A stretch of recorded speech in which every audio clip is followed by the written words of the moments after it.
Hello, Jessica.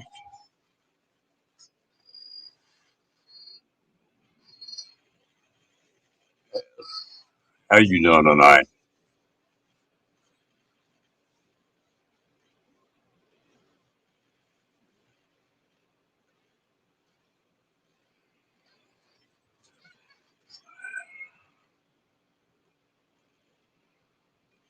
Well, does everybody make the weekend all right?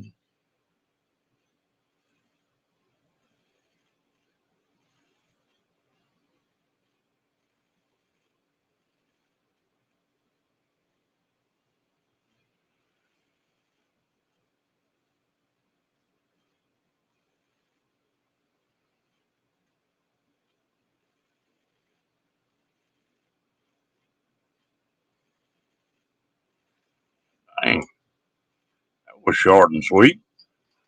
I'd want to hang around a few minutes anyway.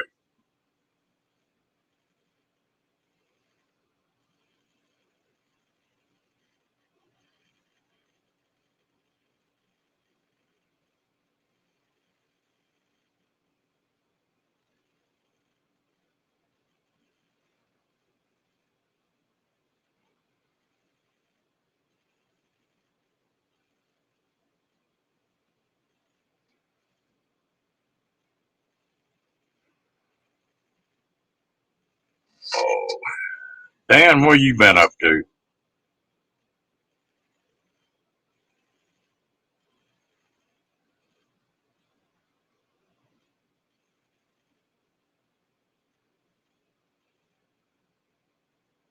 Hmm.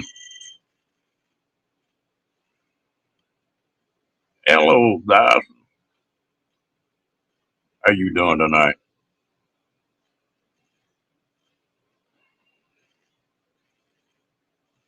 Dan, I love being the same boat you're in here. By tomorrow, we'll find out anyway.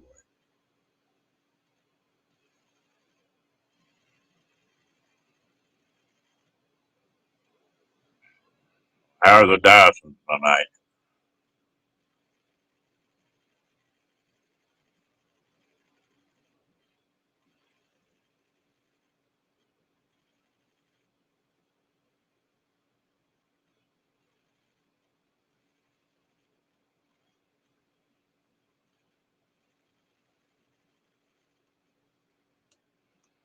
Oh, what's the matter with you?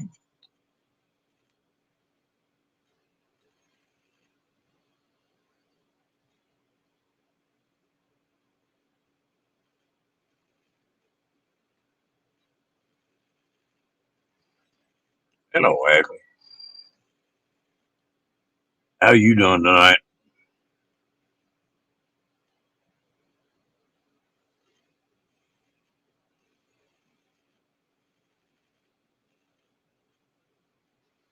Dang.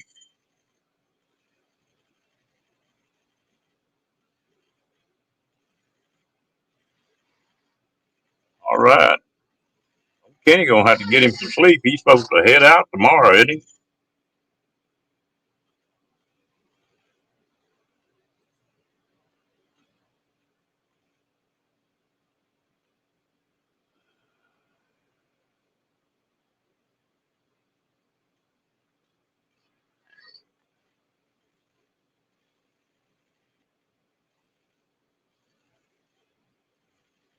Better hide, buggy. Hmm. Kenny's supposed to leave the 17th. That's tomorrow.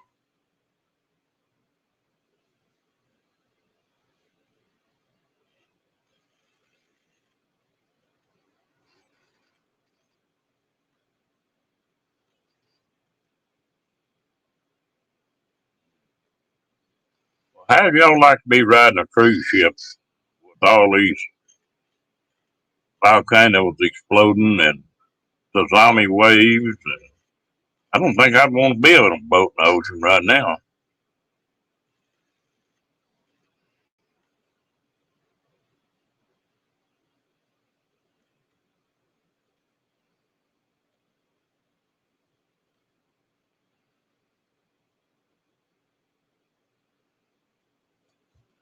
I watched one to follow that gone with the winds on. Uh, that couple that's got the catamaran, and they posted up today, so I think they got away from it. They were over there. They were in Tonga about, I don't know, a month ago, I guess. Now I think they're over New Zealand. Hmm. It looks like it did a lot of flooding, but it's not like they've had some of those waves that's 75, 100 foot tall. That's the one that started wiping stuff out.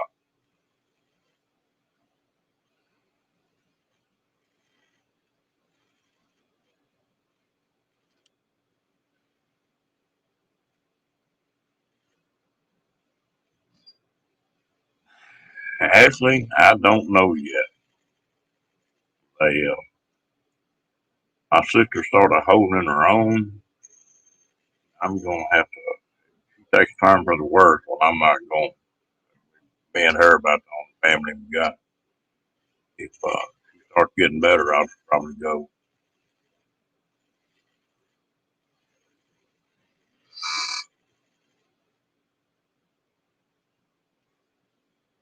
Dan, you have a good one, man. I hope you get feeling better.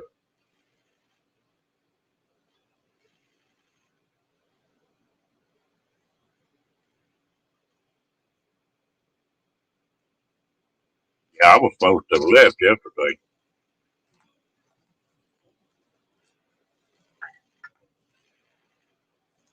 I appreciate it. That's about the only thing you can help right now, I think. Uh, he's not in good shape anyway. Coming up with COVID is not a good thing.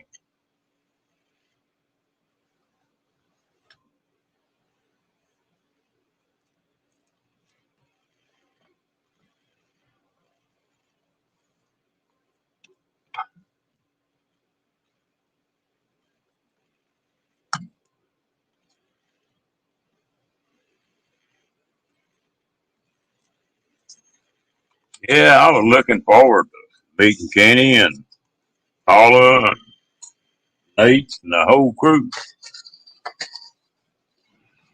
If I do go, it's going to be a flying trip. About 1,200 miles out there. Oh, Amy, we were just discussing that. I'm glad you're not on a cruise ship right now. It might be a little bit of a ride.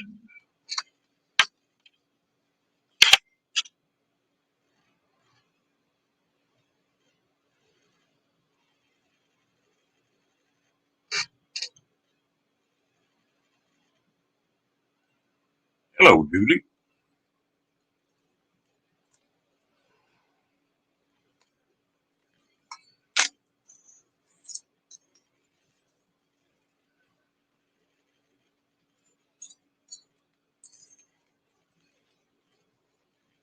That, that dead burn volcano blew up that one time. The first time they said it blew up again today. They don't know how long that thing gonna be active.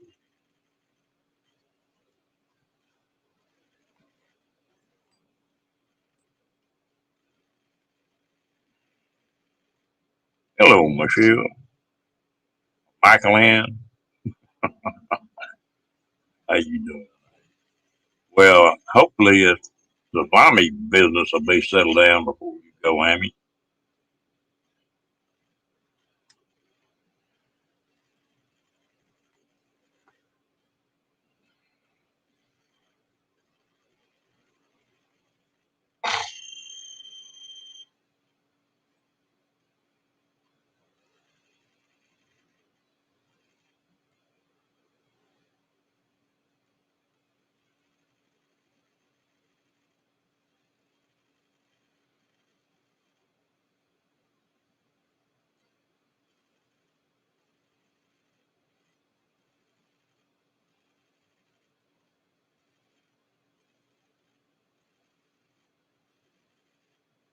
Anybody wants to come up? Well, come on.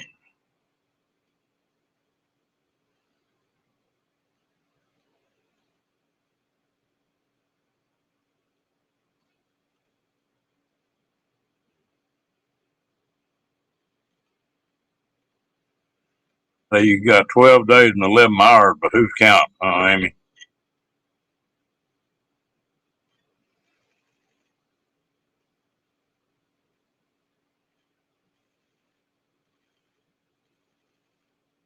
How long is this one going to be, Amy?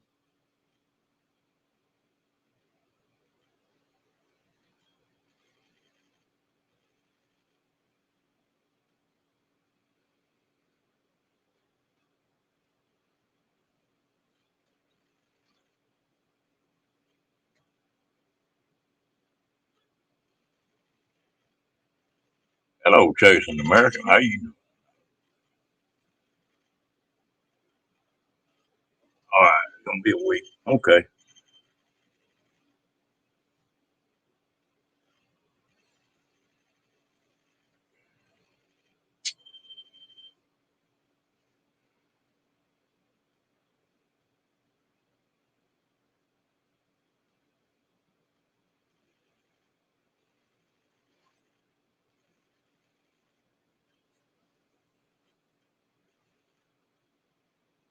Am I a farmer? No, not anymore. I've done a little ranching, but never farming.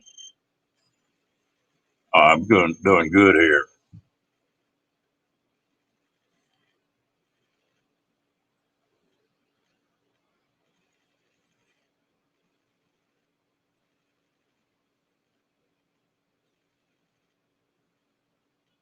Right.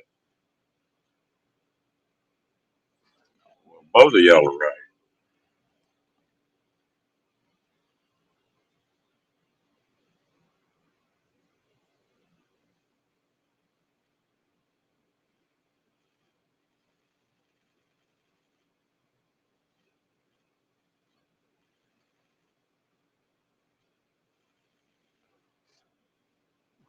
There's no telling.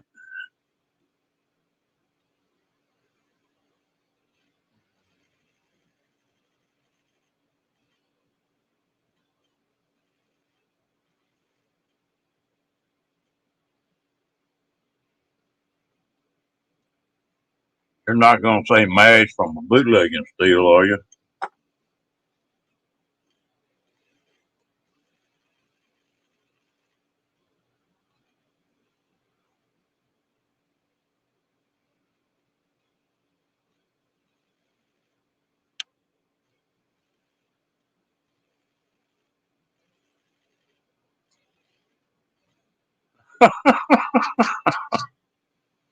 What did they eat it? I don't dang chicken eat nearly anything.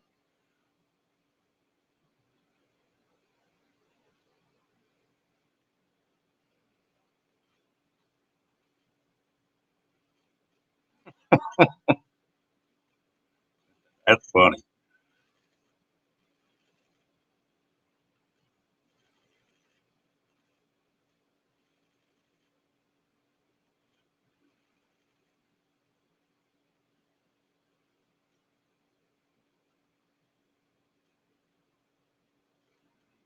Burnt it.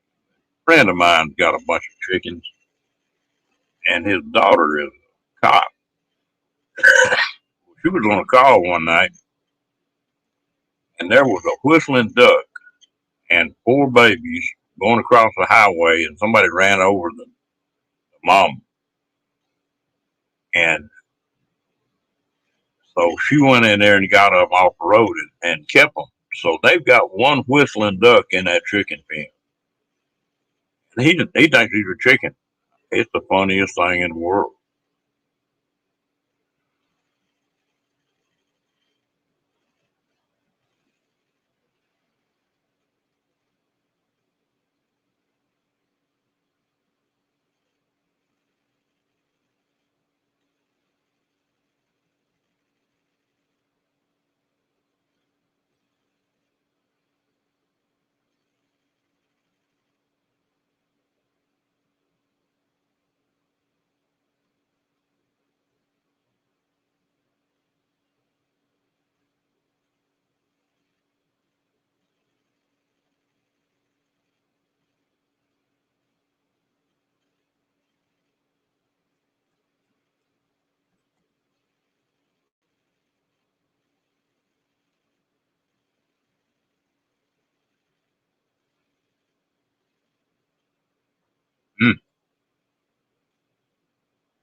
I got tickled of them buddies of mine. They got so hot the chickens they quit laying. I saw them the other day and they said, "Man, don't you want some eggs?" And I said, "What? No, not really." They said, "We got 52 eggs we're ahead on right now. We need to give some of them away."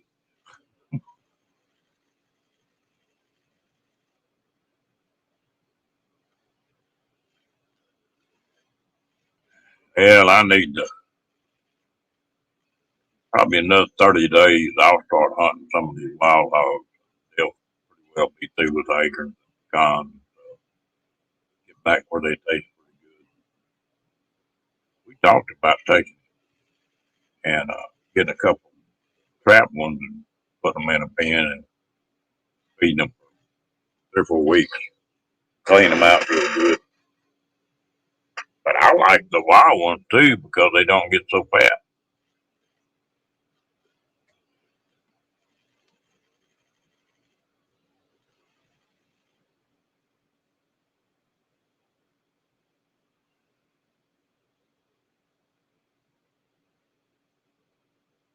Man, that's neat. This is a crazy deal that buddy of mine and his wife have got. They've got every kind of chicken in the world. They got some real fancy ones and some fannies and some big ones. And you've got about 5 different sized eggs, and then every once in a while that duck will throw a couple. I don't know if they can sell them like that.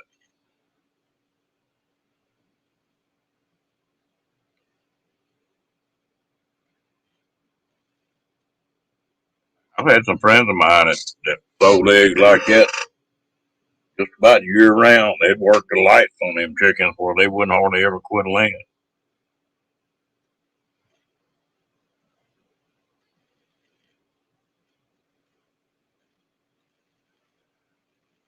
The only critter I own anymore, I don't have any horses anymore. I don't have any cattle anymore.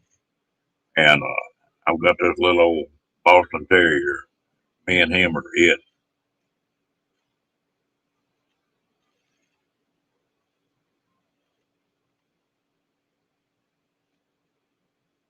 Ashley, where were you from? My head's not very long.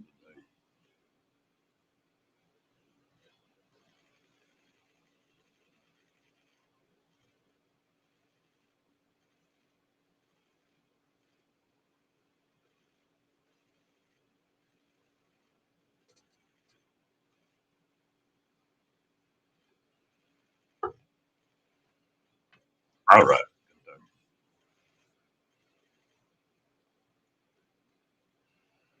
I'm the world's worst. I don't remember where people.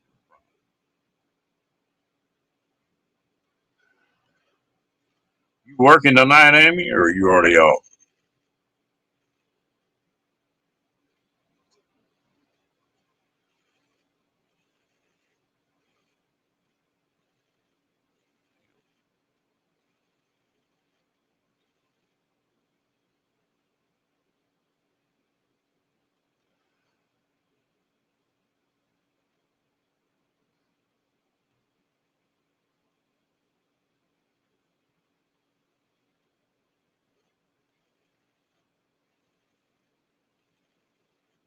Them hedgehogs are a neat looking little critter.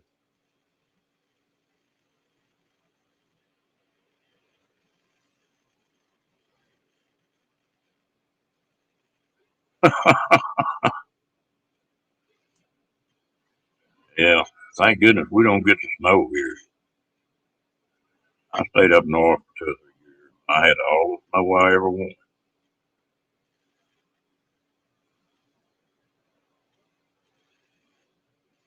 Okay. Feel like coming up?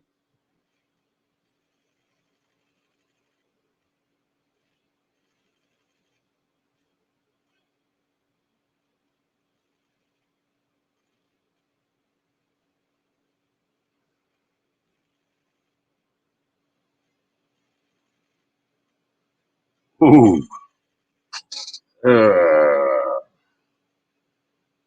Amarillo's about between 400 and 500 miles from where I'm at. About 8 hours.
Yeah, I tell you, Texas is crazy on weather. We get all that stuff too. We just the hail, we get a lot of it. Rain, snow, we don't get very often. Where I live just about the middle of the state, and we get snow every 2 or 3 years. It won't be much then. Last year was an exception.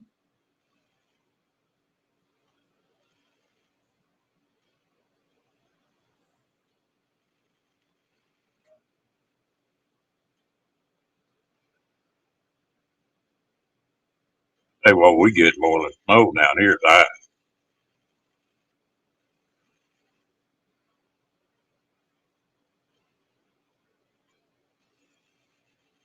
I don't mind driving on snow. I don't like that black ice.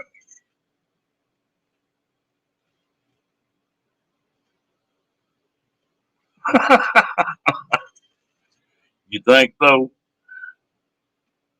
Bipolar, I like.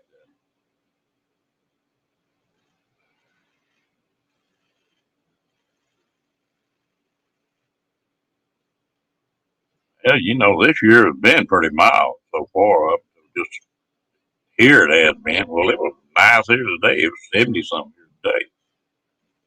Now, yesterday, it got down to, I don't know, 20 or something like that. And then had a 40-mile-an-hour wind. I think the chill factor was like 10. And then it's 70 degrees today. And about 4 days ago, it was in the 80s. You don't ever know what it's going to do. What's that old saying? If you don't like the weather, just hang around a few minutes.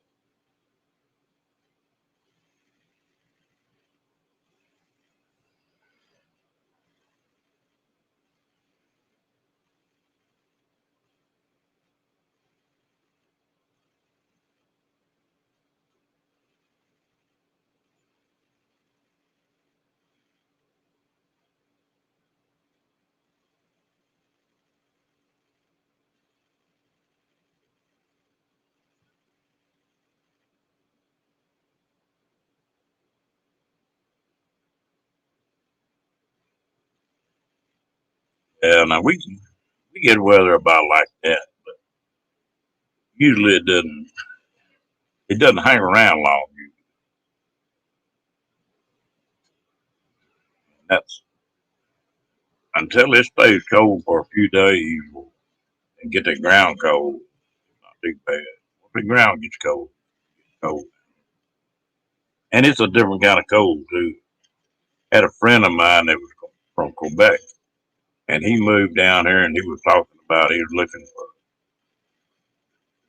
better temperatures and everything, and he would wear everything he had on. He said, "I don't know what there is." Of course, he was on the coast. He said, "I don't know what there is about the weather down here." He said that wind just goes right straight through you. He said, "I can run around in the snow with my shirt off up north. Don't do it down here."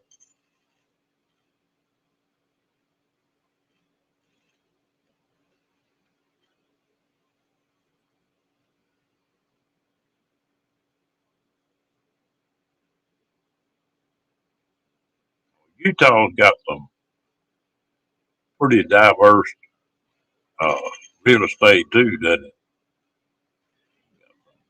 pretty good mountains, a lot of rocks and stuff, and then some pretty good forests too in places.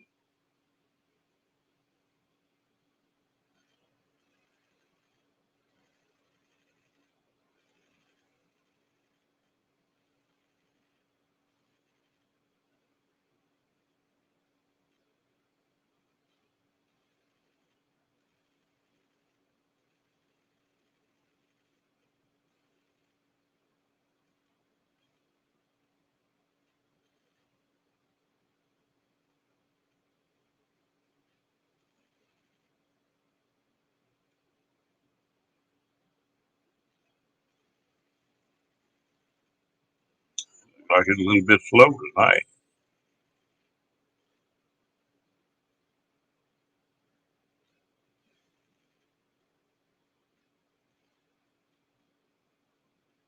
Been to Utah a few times. It's a bit different.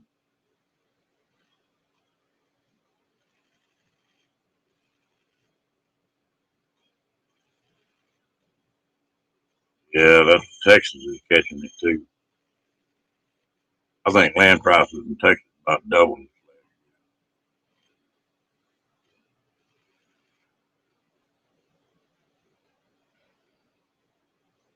I full time in a travel trailer, so I decided I wanted to find a half acre, acre, 2 or 3, whatever, and just put me a deal to put my trailer under, a little storage business. Just have a place I can come back to and hang around if I want. Oh yeah, okay. But like I say, land just about over. I've been looking for a place to try to find a house that's burned down where it has water and septic and all that.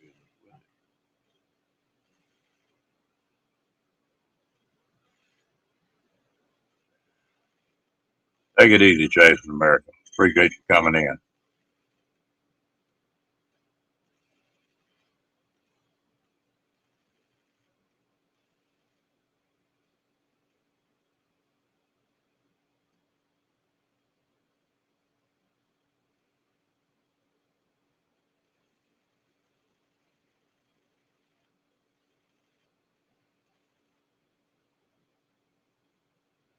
Salt Lake is a little bit of a different town.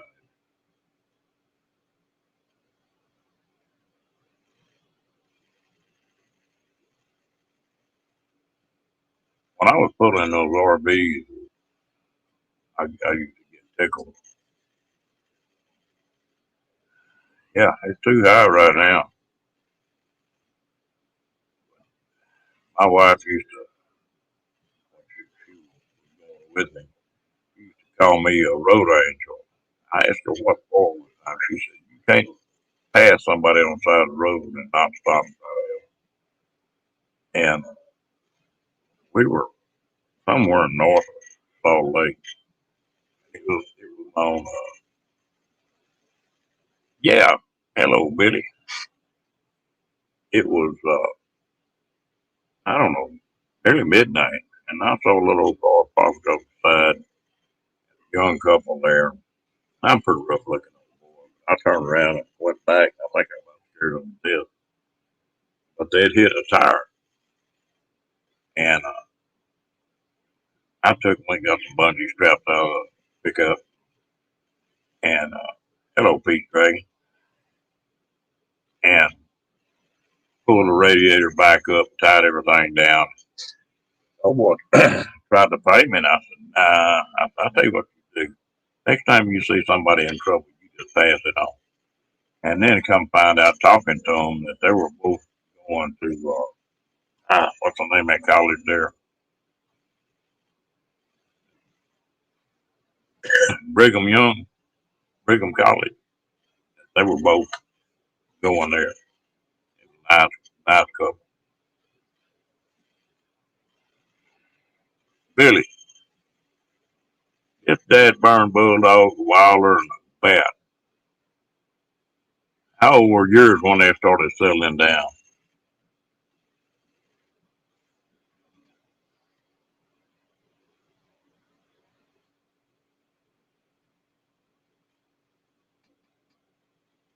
Yeah,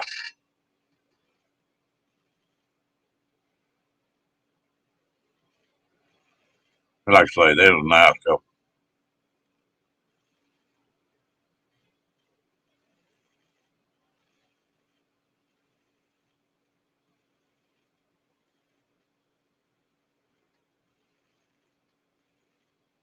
Still there, Mr. Bill? Strong's Adventure.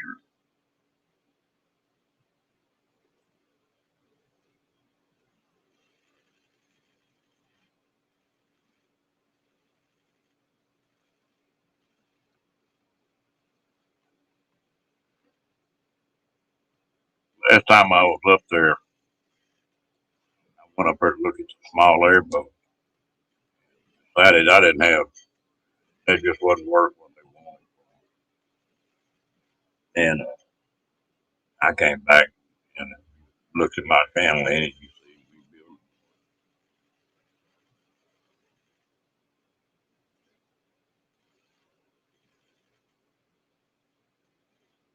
this one's about 6 months. Got two speeds, Bill. He's either wide open or sleeping. There ain't no in between, unless he's eating. Now but he's still pretty wide open. He better not get your fingers in the way.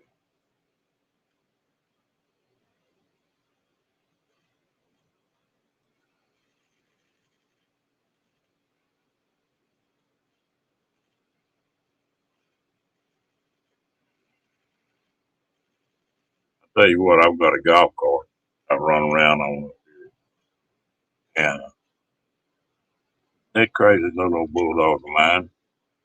That's the first thing he does when I let him out of the yard to run, jump in that golf cart.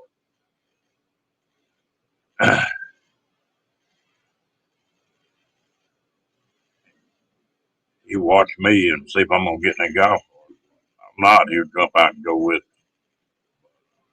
me. Love riding that golf. Hey, you know that's something that in Texas, uh, way back, I knew the head of the Texas Highway, and the slogan they had then, what he told his patrol was, "If you're out there to assist the public." Used to, if you had car trouble and highway patrol came by, they'd stop, put the lights on, and help you if they could. And boy, not no more. Do any of that.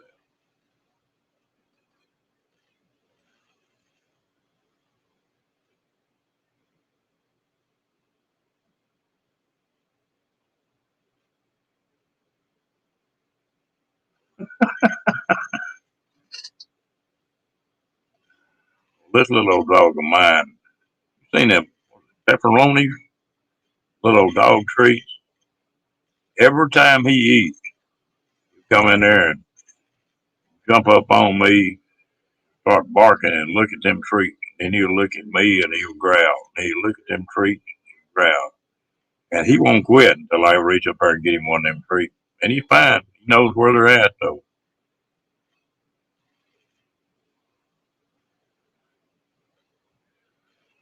But I weighed him the other day, took him to the vet, and he weighed 24.2 pounds. He's a pretty good sized little old dog.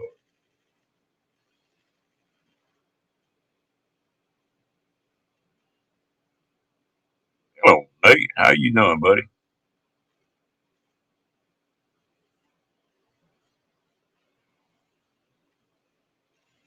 Yeah, you picking head out quartzite tomorrow, you said, I think.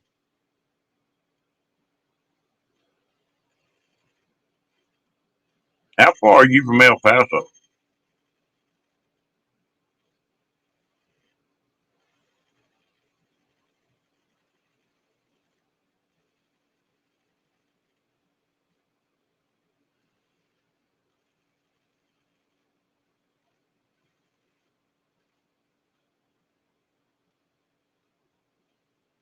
Billy, are both yours females or you got a male and a female?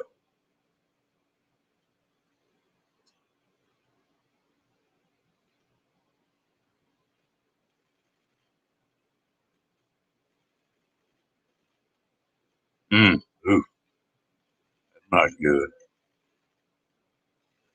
That was the only thing I hated about delivering them RVs. You know, if you break down, you're not around anybody. Around here, I know who to go to and who to trust and who not to trust. You know, road is different.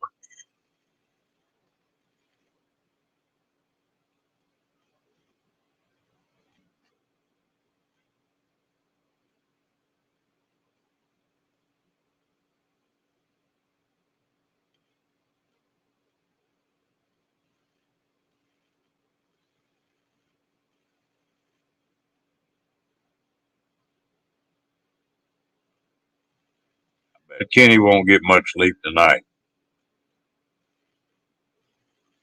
Is he already in the hotel tonight? Or, yeah, 'cause he's supposed to fly out tomorrow, I think.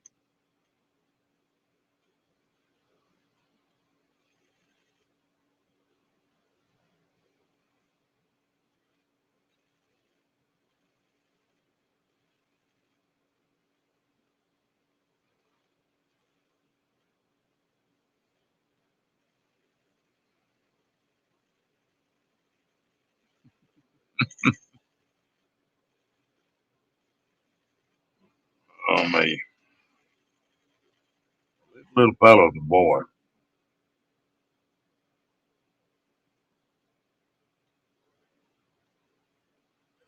So I knew he was worried about the weather getting to that hotel.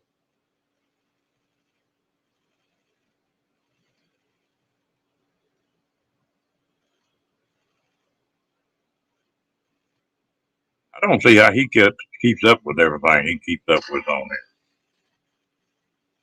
He's been 3 or 4 chats and moderate them, everything else. It may get a little quiet on here about Thursday. Everybody starts getting out to Quartzsite.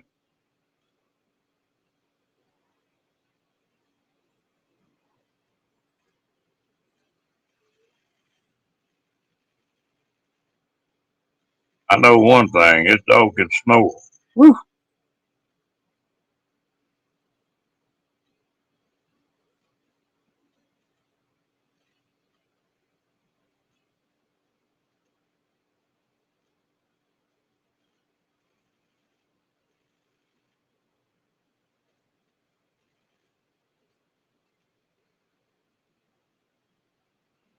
Tell you what, there's something else. They're smart little dogs. I forgot how smart they are. That Yorkie that had just loved that little old dog to death, that one that died.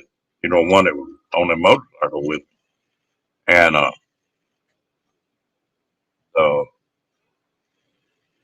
and I don't believe that Yorkie was as smart as this little.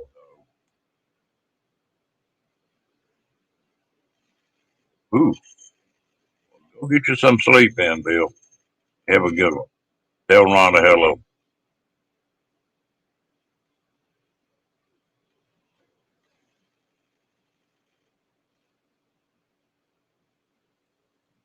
Well, I'm I'm sort of up in the air. I don't know if I'm gonna get to go or not.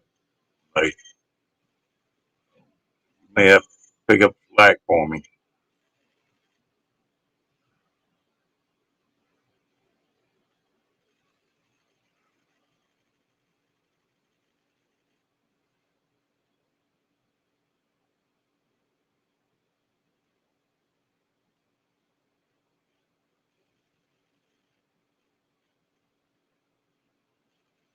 Dang, what time do you have to go to work, Billy?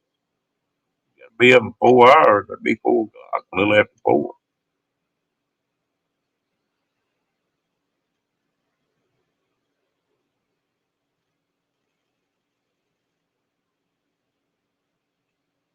No, I didn't think you was. At,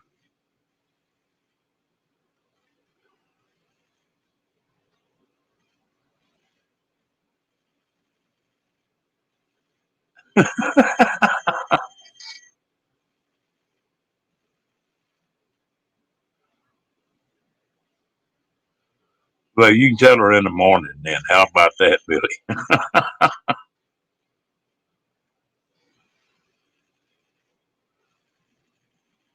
Ooh, I'm 1,200 miles. Hello, Mr. Kenny. Speak of the devil, there he is.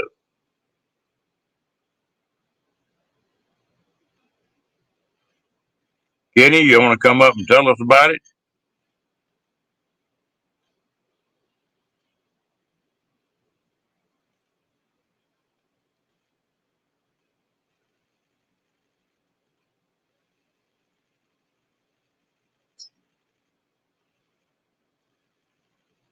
Yeah, I'll help somebody. I've helped several of them on the road.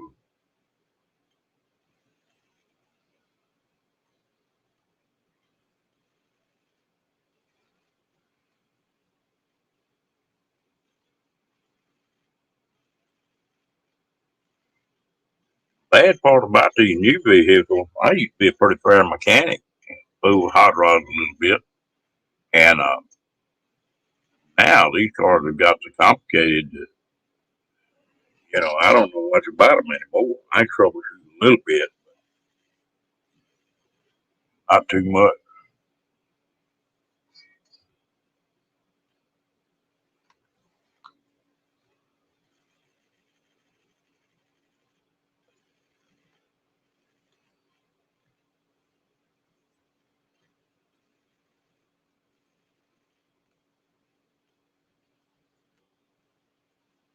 Y'all had pretty good weather, Kenny, driving up there?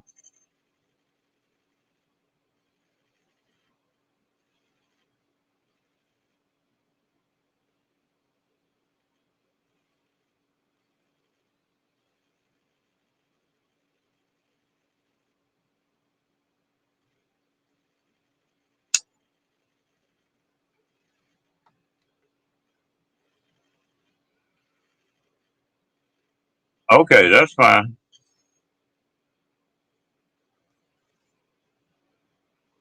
600, that's just, you can run that in a day easy then.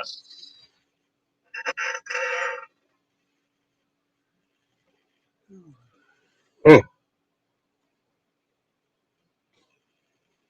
I go out there, I'm probably going to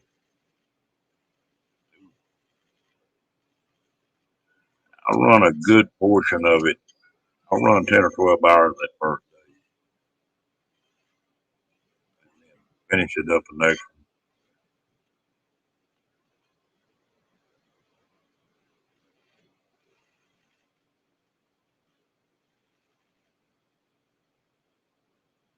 Kenny, how'd you like your flight, man? Oh,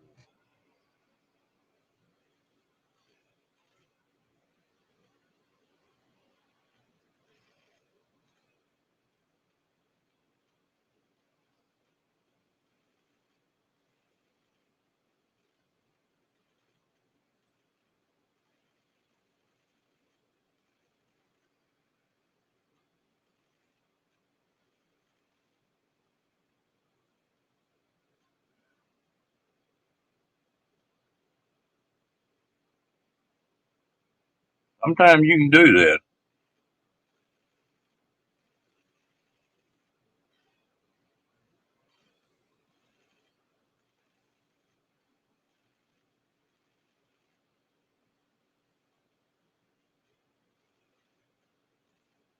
Oh, yeah, that dog goes everywhere I go.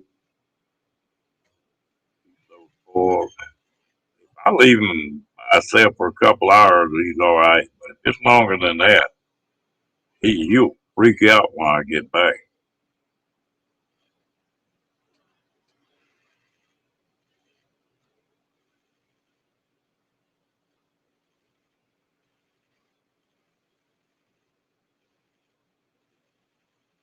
Hmm.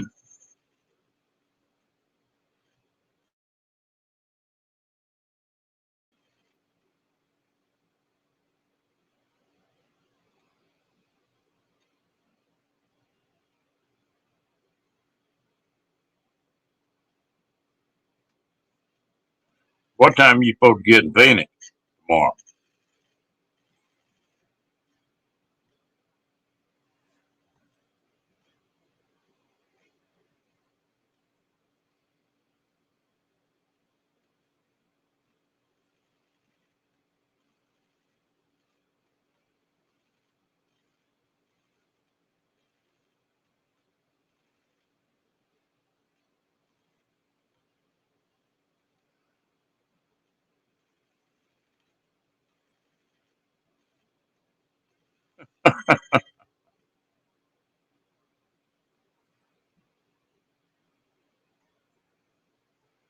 Kenny's in that snow today. You get on that plane tomorrow and fly out to Phoenix. Them gals be walking around them halter tops, short shorts. Kenny might not never come back to Tennessee.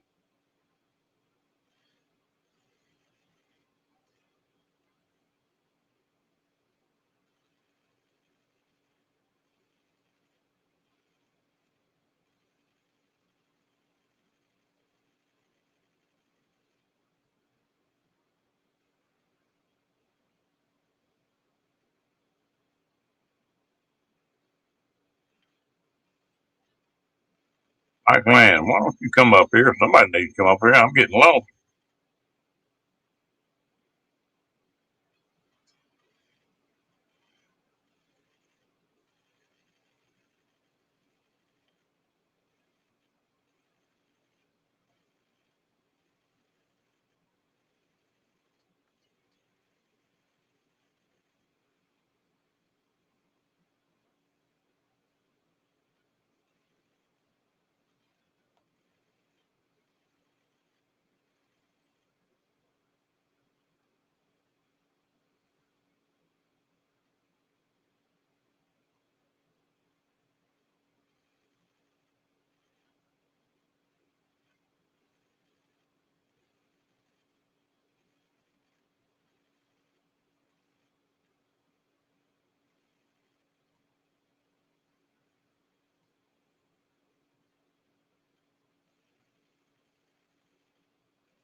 Got him, Michael Land?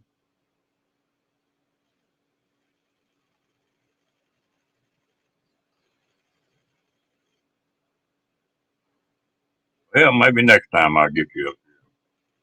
I'm gonna start doing this pretty often. Yeah.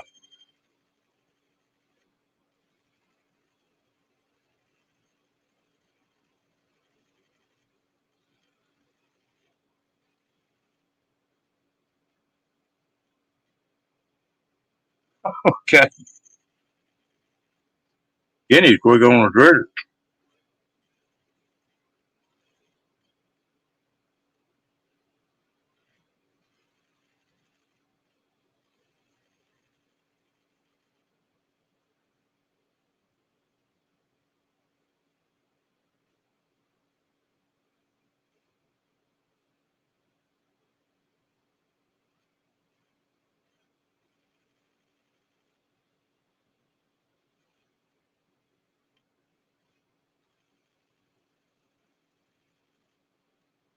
Still got to learn a little bit more about it. Know how to put this star on them and how to block them. I need to learn how to kick them plumb off.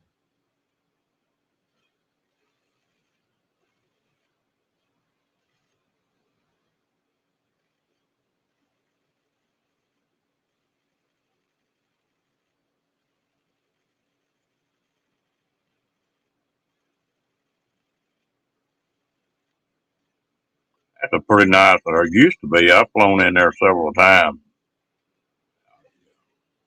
uh, in Phoenix. That's a nice airport.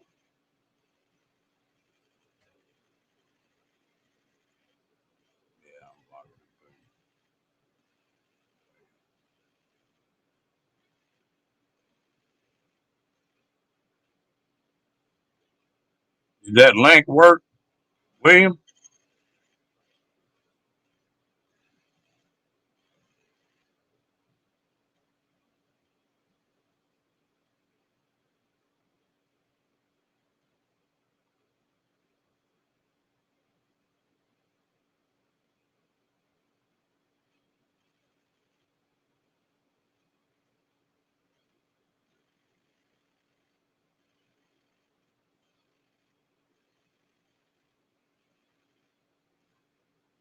Hmm.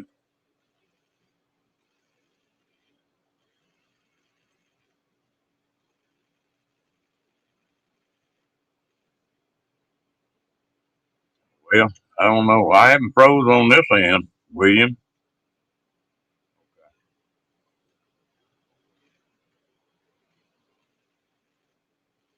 I got that new that old hotspot of mine. I was having a lot of trouble getting on his live. I got a new one, and man, that thing I haven't had any trouble with it not booting up right since I got that.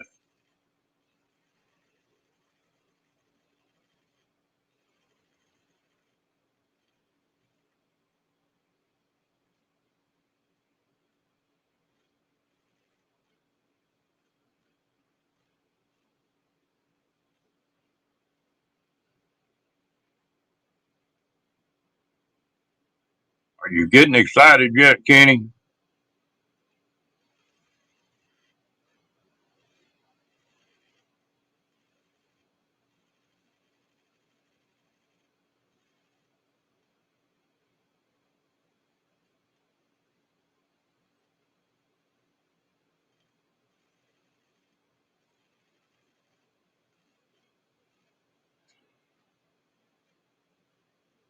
Sometimes it works like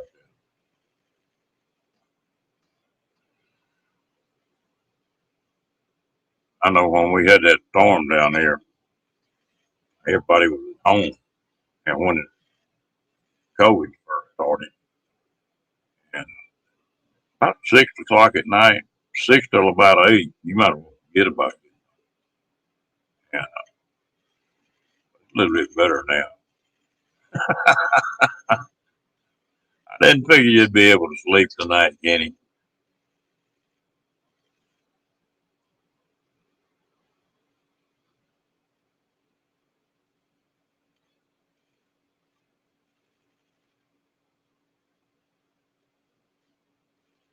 You're pretty close to the airport. You don't have much of a drive tomorrow, do you?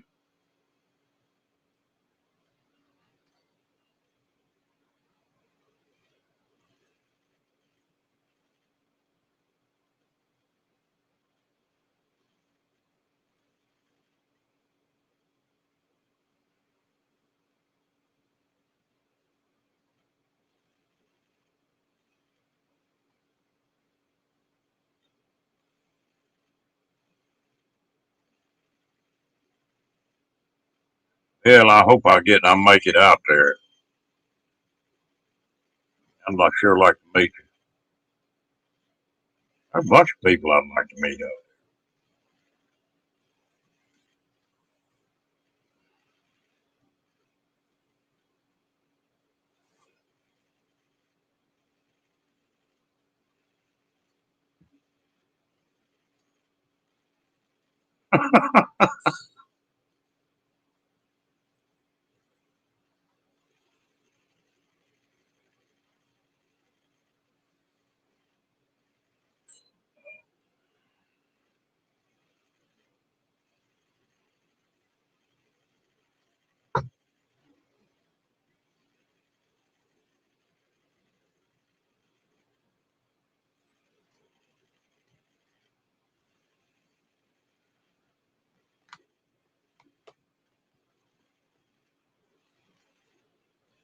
You can be ready to take a nap when you get in that hotel at Phoenix.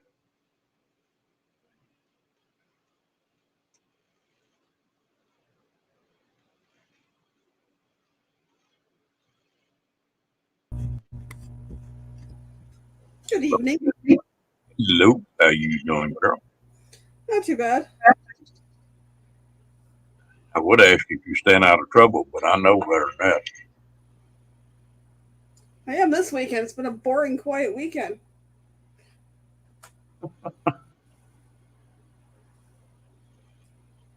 Everybody I wanted to watch had internet problems or whatever, or didn't do their lives, so it was like I had nobody to chat with. Well, I started not to get on here tonight, and shoot, man, might as well for a little while. Yeah, I'm able to come on for a little bit. I don't have to be up early tomorrow morning, so I can sleep in.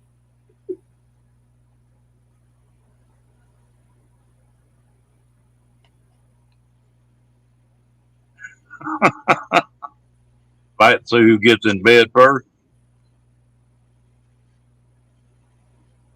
I tell you what, do you ever watch YouTube? Any of the funny stuff on there, Michael Ann? Some stuff. They've got a deal I got to watch in the last couple of days. You ought to check out sometime. I laugh till I like cry. And the name of it, you remember that? Uh, oh, name of it. Think of it in a minute. I hate when that happens. Oh, I know it. It feels me. You know everything about it. You can picture it, but the words just don't come. And then, like, middle of the night, you'll go, that's what it was. How it always makes me mad when I'm about half through with a sentence and I lose for it. Oh, that it's a James Brown song that I feel good. You remember that? Yep. Well, you know that squall when he first starts singing that. You know, it's, I feel Yep. good. They're putting those on a speaker and turning it up full blast and putting it in bed with somebody or behind them in the kitchen or Oh, God. Yes, I've seen that video. yeah, there's about 10 of them on there now. I feel so bad for the ones like in the kitchen or whatever. The people literally smack their heads or they fall down and like, this is dangerous. Yeah, some of them now. There was one. This guy was standing on a chair, and he fell on that chair. That had to hurt. It's like changing a light bulb or something, like reaching for something. It's like, ow! Boom. Or the one that come up and smacked his head on like the vent So over you, the vent pan over the stove. But that those are one, choice words. that one guy on there got furious.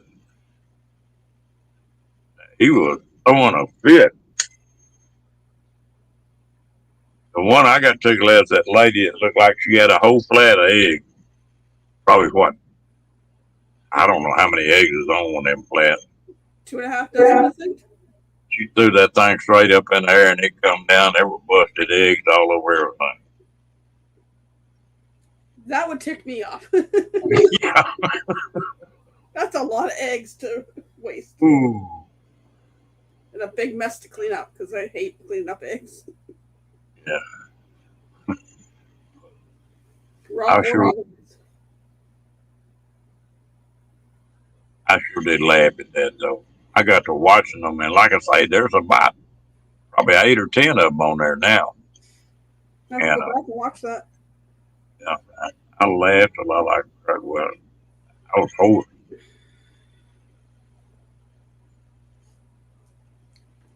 Who in the heck comes up with all that crap? I don't know. Oh, people talk about things on TikTok too, and I was like, I am not getting into that because I've seen clips of what people have put on TikTok. And I was like, no, not going there. Enough craziness on Facebook and YouTube. I don't need to watch that. Well, I enjoy Facebook and got where I sort of know a lot of people, and so I sort of enjoy it. TikTok, I don't know. It don't even interest me, or Facebook or any of that. I've got Facebook. My kids have got the Messenger on it. That's the only reason I keep it. Now, Facebook is kind of like my morning news. I go on there in the morning to see what's going on with with people I know. And I got to where, on the advice of a friend, is like, I wouldn't have anybody on my Facebook that I wouldn't have in my living room. Because the numbers were getting up there too high. And it's even looking at some of those, like, this person hasn't talked to me in 10, 15 years. Why have I got them on here? Yeah.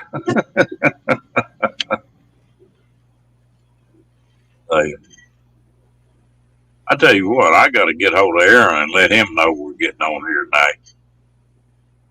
He may not stay up as late. I don't know. He's funny to me. Aaron cracks me up.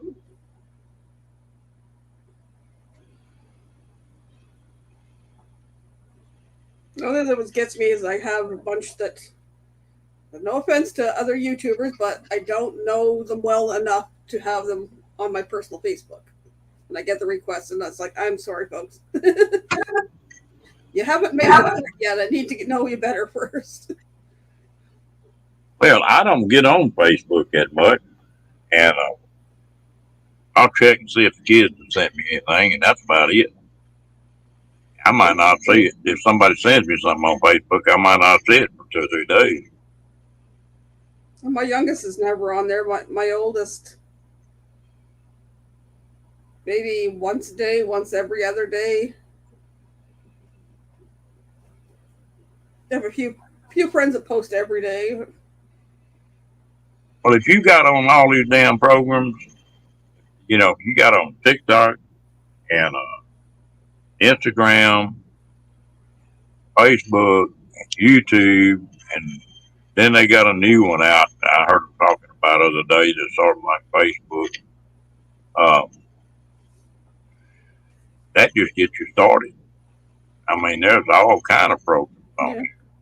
The FaceTime and you could spend all day long every day on this damn thing. I spend too much time on here already. Most of my time's YouTube, uh, in between videos or live streams or that. I'll go over and check Facebook unless I see it blinking that somebody's sending me a message. And then my Instagram, I might check it once a week.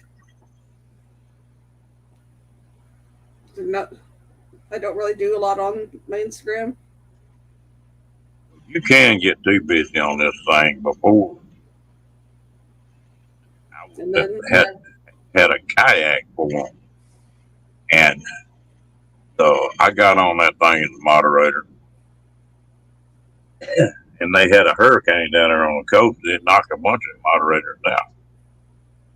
I wound up being there was just about four of them, and there was 128,000 people. wow. And you talk about a mess now, because you'd have to go in there and just scan, read it, try to weed the bad ones out, and it got where I was staying on that just moderate for 7, 8 hours a day. I could go. I got tired of that. I can't say too much. Well, it's been nearly 2 weeks. I've been on here every night.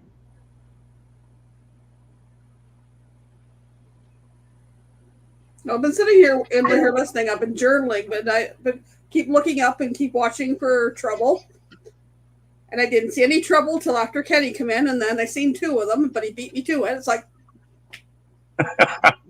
they followed you in.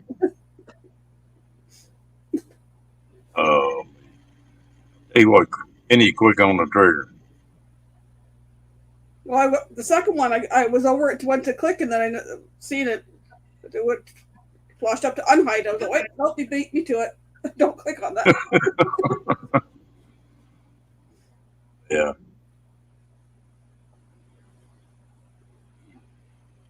Well, it's been a crazy day with that hurricane. Not hurricane, but volcano and all these zombies that's going on. I would hate to be on a cruise ship or something. What I was telling Amy. No, that's out in the Pacific though, right now. Yeah. I don't hear too much action like that over the Atlantic or the Caribbean where she's headed. I've seen that talking about tsunami warnings yesterday off Washington and BC.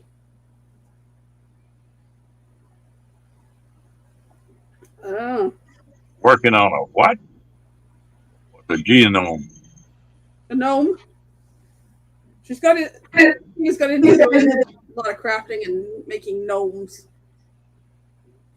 Just before Christmas or what? So I made a bunch of gnomes last year for Christmas for some friends. Didn't this year.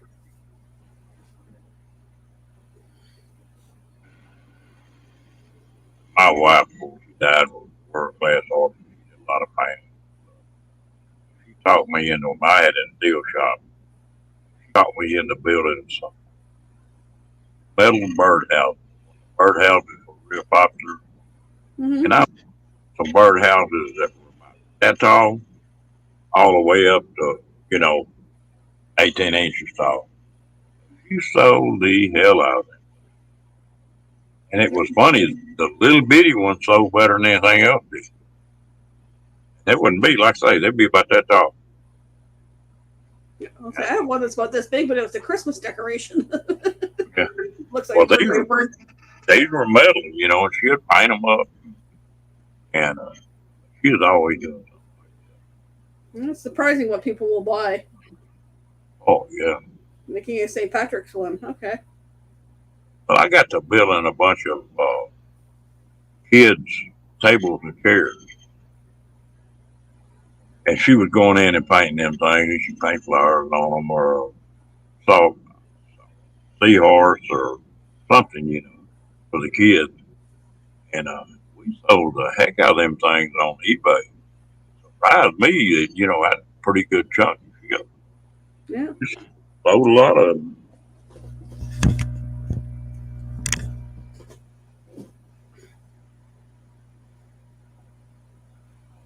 I made a bunch of stuff last year before Christmas, and there's still stuff I got for leftover from last year. Tried to sell it for Christmas this year, and no takers. I was like, whatever. I ended up giving it away. Yeah.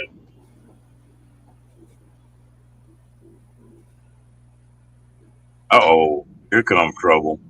Hello, Tim. What are you up to? I know he's into something. He's always up to something. Yeah, I know it. He's nearly as bad as Nate. They call me trouble. Yeah.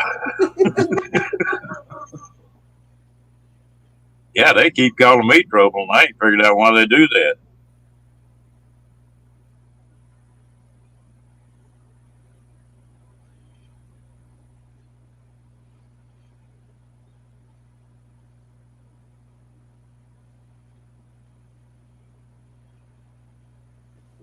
I tell you what, between eBay and Etsy, and I think there's a couple more sites. You can sell anything you want to. This is no joke. I had a guy working for me, and his wife had been a model. She was a good looking woman, big old tall, lanky Texas gal.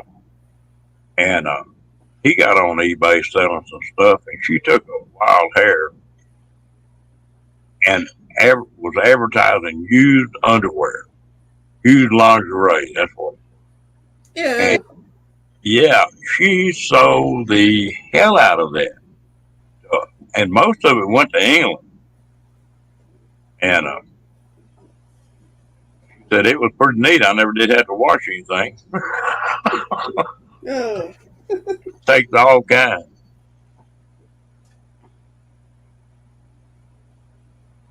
I need to get on one of those that I have. One I called my third son. He's best friends of my older son, and his ex-girlfriend had painted on a pair of Converse shoes, like a whole design thing for him. Well, he wanted to burn them. He never wore them or anything. They just sat there. He wanted to burn them. It's like, you could sell these and make some money. He just gave them to me. He goes, you sell them.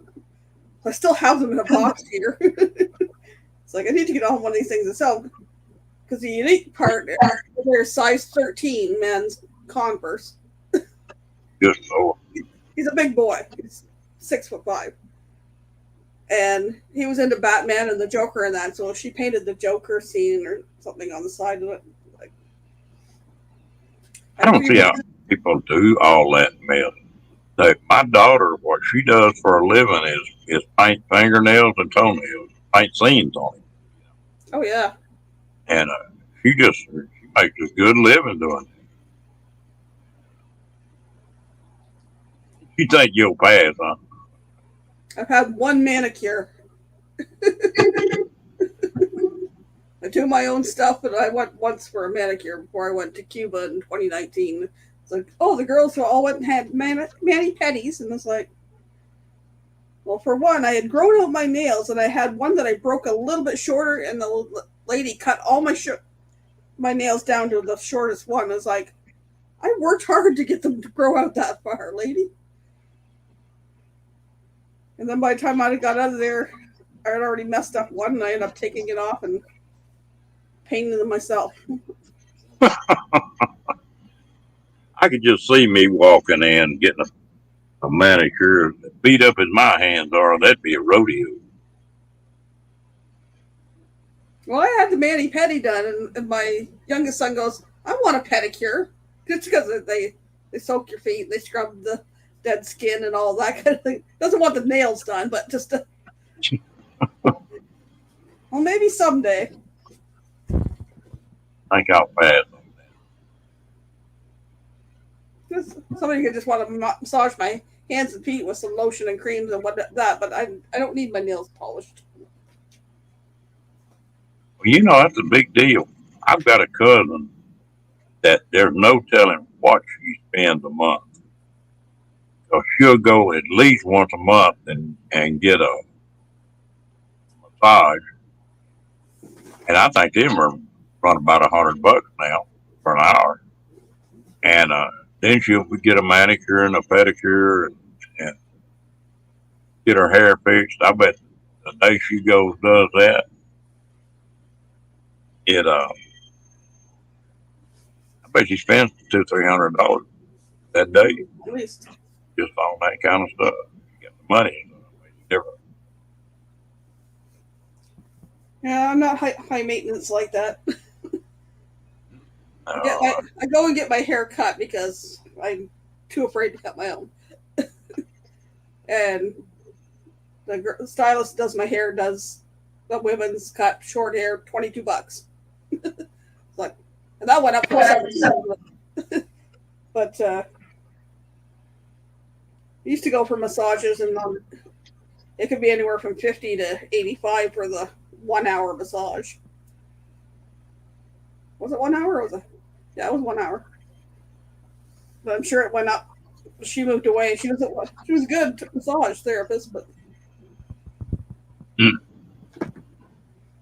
I don't do all the makeup and the hair color comes from a box. I I am gotta, not. I gotta go get a damn haircut. I hate to get a haircut with a passion. I don't know why, but I just don't like to do it. Well, she did my hair back in July. That's my little avatar thing I have.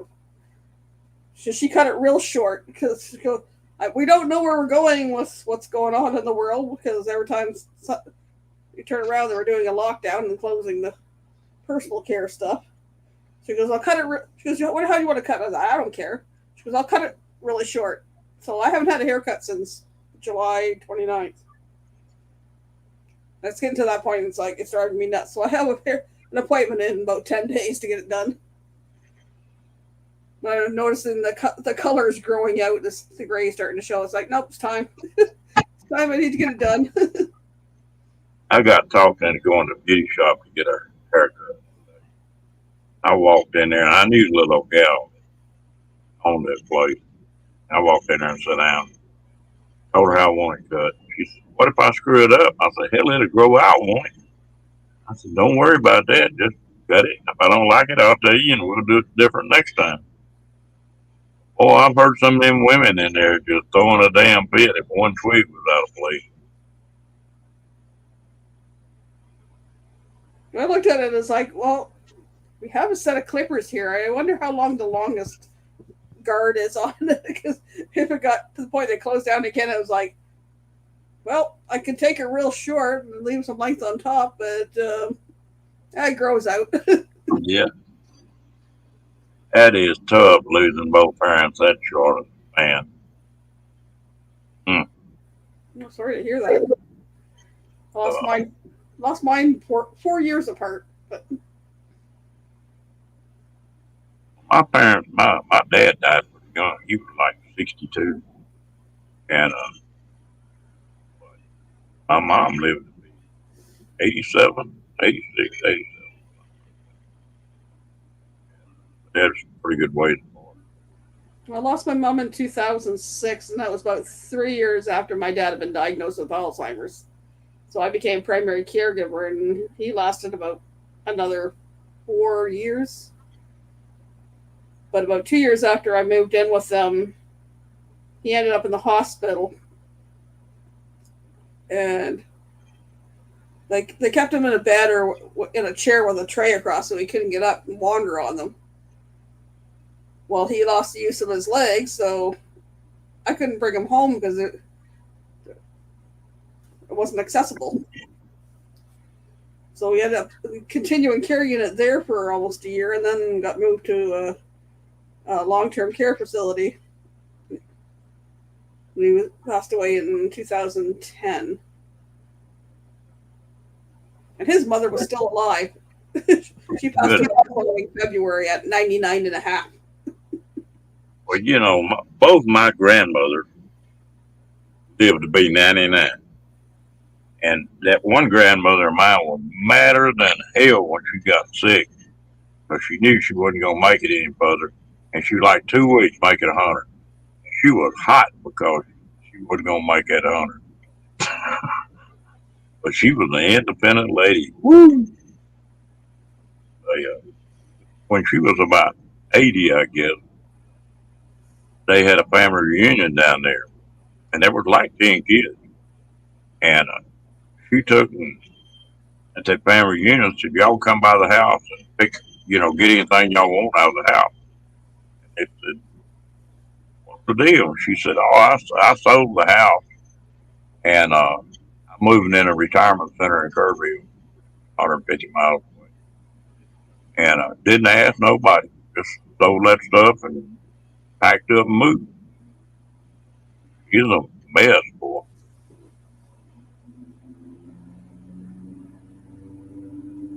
My grandfather was in long-term care, and just after he passed, then my grandmother decided to give up the apartment and move into long-term care. And the aunts and uncles were like, or should say my aunts. My dad was the only boy. He had three sisters. It was like, come over to the apartment and go through and like, what is there stuff you want? And so I got a few things of theirs. Plus, I got their apartment-sized freezer, and the thing is still going. And my grandfather's been gone for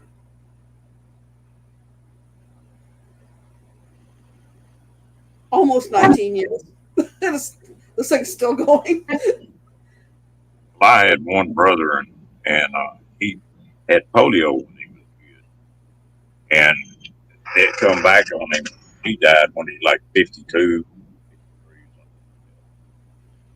Then my sister, she's just 2 years younger than I am, but she's really got a form of Alzheimer's. There's a tube that lets the fluid from your brain go down into your backbone. Yeah. And they think that tube stopped up and it killed a bunch of brain cells. And so she's not in good shape. I mean, if you can get her attention, she'll still talk to you, know what's going on. I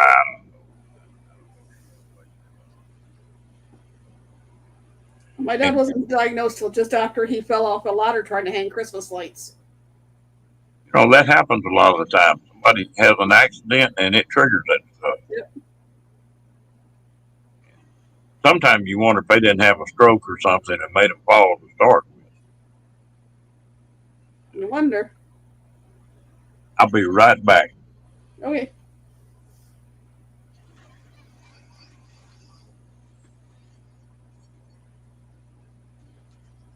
So what's everybody up to?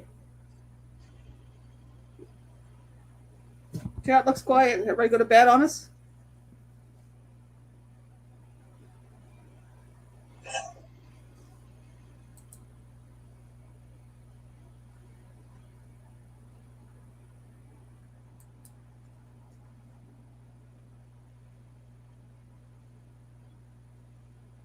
Hello? Anybody out there?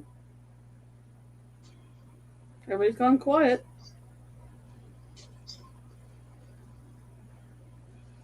Okay. William's playing games and listening. No, Christina's still here. Yay.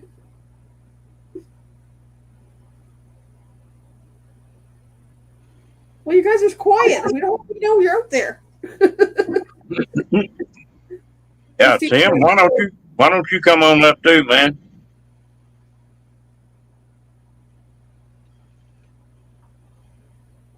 Christina's there, William's there, Tim's there. Candy's still there, but everybody's quiet. Buddy.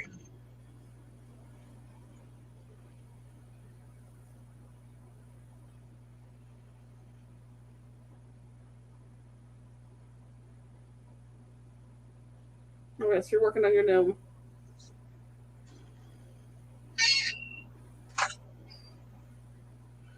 We had a bunch on here last night. I think there were 17 or something on here. That's the most I've had. But most people don't know I'm running this thing at night. Yeah, I was lurking more last night. I forget what I was doing on the side.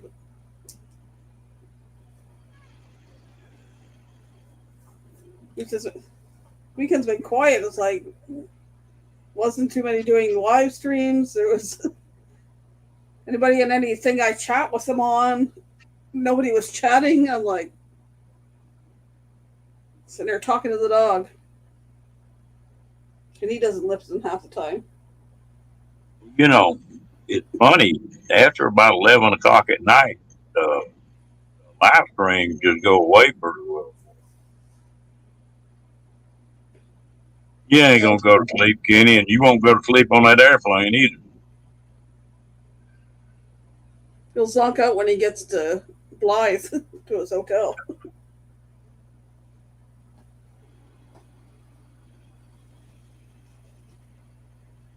I can't believe Tim ain't come up here.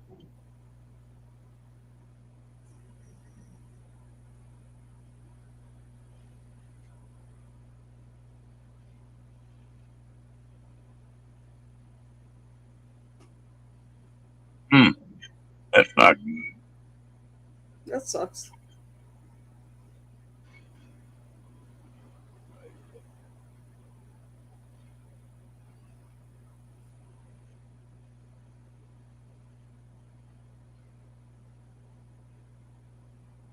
Oh, Amy's still up too. Kenny won't sleep till he gets back from court site. That's about right, Amy. If I get to go out there, we'll let him stay about 2 days, and then I'll take him that magic circle. Wake him up. Have his eyes open.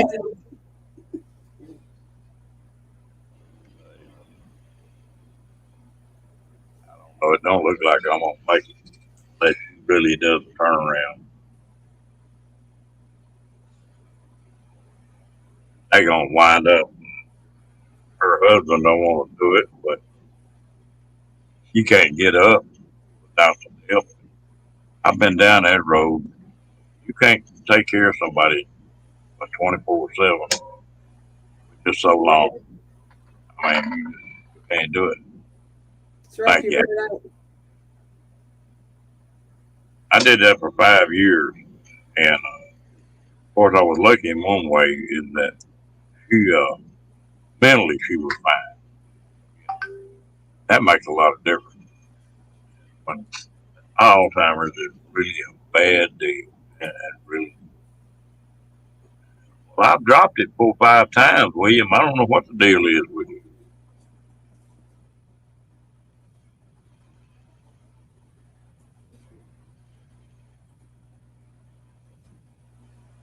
I don't know. I've seen it dropped in there.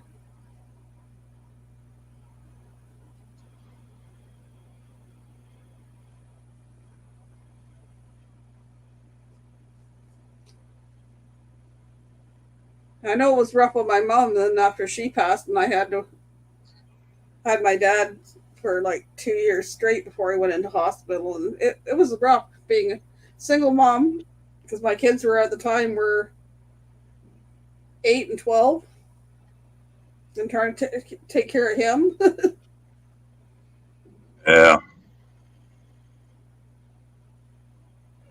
I did get a lot of help. He ended up going to a day program every day from 9 until 3. So That helps. it was like a handicap accessible bus would come and pick him up in the morning before 9 and then would drop them off around 3. So, But you know, they I I never did get any help from somebody that would come stay with me. Her kids would make me so damn mad that they'd say they were going to come over, get talking to her, tell her they was going to come over and fix up for her or something, and then they come over and stay about 15 minutes and leave. And I never did have any help for that 5 years. There were twice that I picked the phone up and called them kids and said, "Look, you know, time somebody comes over here and spends the weekend, I got to get away from it." I did that twice, but I know how they go. That's yeah, this it's fine. this old boy my sister's married to. He's a little bitty guy, and not. I bet he's not 5, and he got that little man son. He got to be the he don't quite know how to handle me. I've helped him, and I will continue to do that. It's fastly getting to the point. As bad as I hate a nursing home, that sometimes you haven't got no choice. Well, I don't know what's accessible there, but we did have some of our homes would have like a respite bed. Like if you had to go away for a weekend, there was a few times I put my dad into one of those for a weekend, or just because I had nobody. I had a couple of times I had a couple of people that would come and stay for the weekend that were like personal support workers that would That live helps. outside, but there was a few times that I had to put him go through his caseworker and say, "Hey, I need this weekend coming out covered because I have to go to such and such with my kids, and I just need to get away." And that's just not an easy thing. There's no easy way about it, and you know that's the one thing about me. I hope that when something happens to me, I just kick the damn bucket. You know, don't get strung out. And if you do that, well, you can't fuss too much.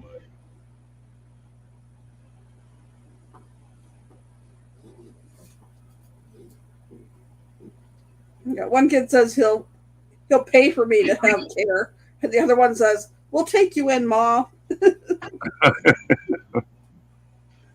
Yeah, we'll see. I tell you what, there's a deal here in Texas that if my health was to start going north, I might be tempted to look into it.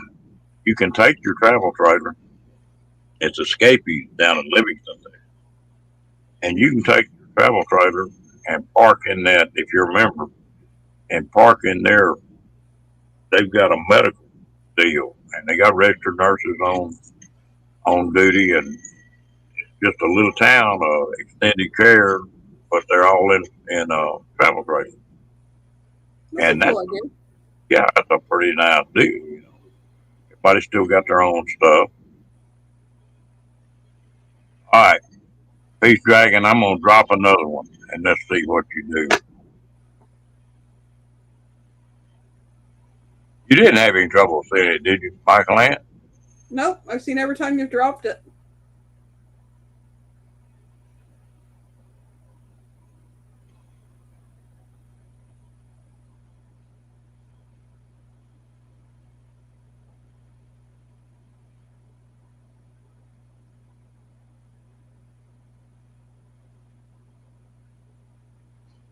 Yep, Yeah, there, right below his comment.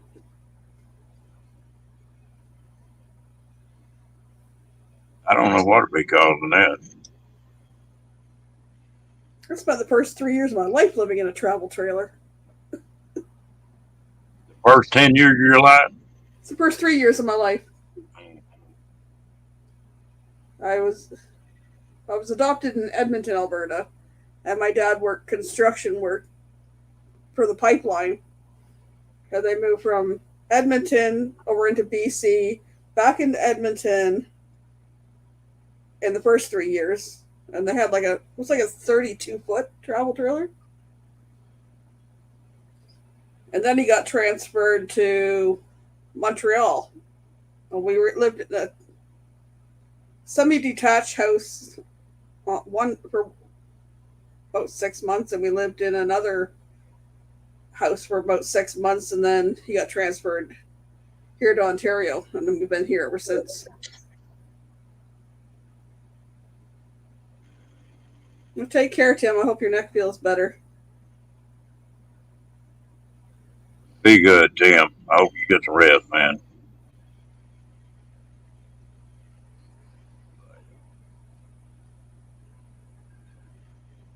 I tell you what, I enjoy living in a travel trailer. I bought another one here the other day and fixing to sell this one. I bought a 32, but it's got a place that it's a 2-bedroom. And so that's what ours was. Well, that, just for me and this puppy, boy, I got all kind of room in that one. And it's got 3 slides. It's got 4 slides. And the kitchen part slides out, and the couch and the dinette slide out. And then it's got a island, got the sink and all that stuff in it, in the middle of the kitchen. And it's pretty nice trailer. I just looked into it. Found somebody that wants to get rid of it. But I'd be happy with the one I lived in when I was little. It was 2 bedrooms, big enough for a bed. A single bed in one, and I think it was double size in the other, and then it was a decent sized living and kitchen area. That's all you need. I tell you what, I want. I can keep horse trading around is what I'm gonna wind up with. I want a cab over camper for my pickup, and that way, if I just want to run someplace and not stay, I'll take that cab over camper and run that motorcycle up on the back of it, and go do what I want to do. But it stop anywhere with it, and then keep this trailer parked here on this pad. And if I want to go someplace for 3 or 4 months, I'll take it. That looked like that's the best setup. There times I can load that camper in 30 minutes. I watched one guy's channel, and he bought a Slumber Queen, and he redid the whole inside of it, and he's traveled around for a few months with it, and now he's decided he wants to sell it. Well, if I could start over and get rid of everything I had, I'd go buy a cargo trailer and build it up the way I wanted it. A lot tougher than a travel trailer, and you can build it the way you want it. Half the junk in a travel trailer I don't use.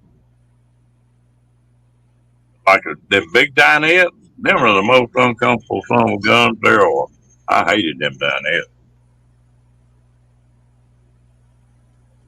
Back on this trailer I just bought before it's over with, I'll pull that dinette out and go in there and redo it and put me a desk in and put a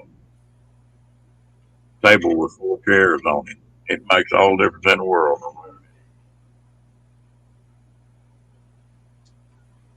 You gone too? Night, Christina. Yeah, appreciate you coming in, and I hope you have a good night. Another one I watched that they just did a little bit of the interior of the kitchen, then they pulled out the dinette and put in a table with chairs. There's not any place in these trailers that's comfortable to sit.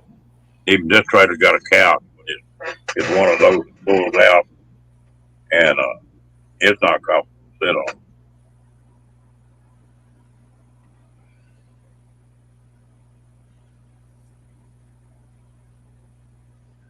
I kind of wish I still had my Ford Windstar van.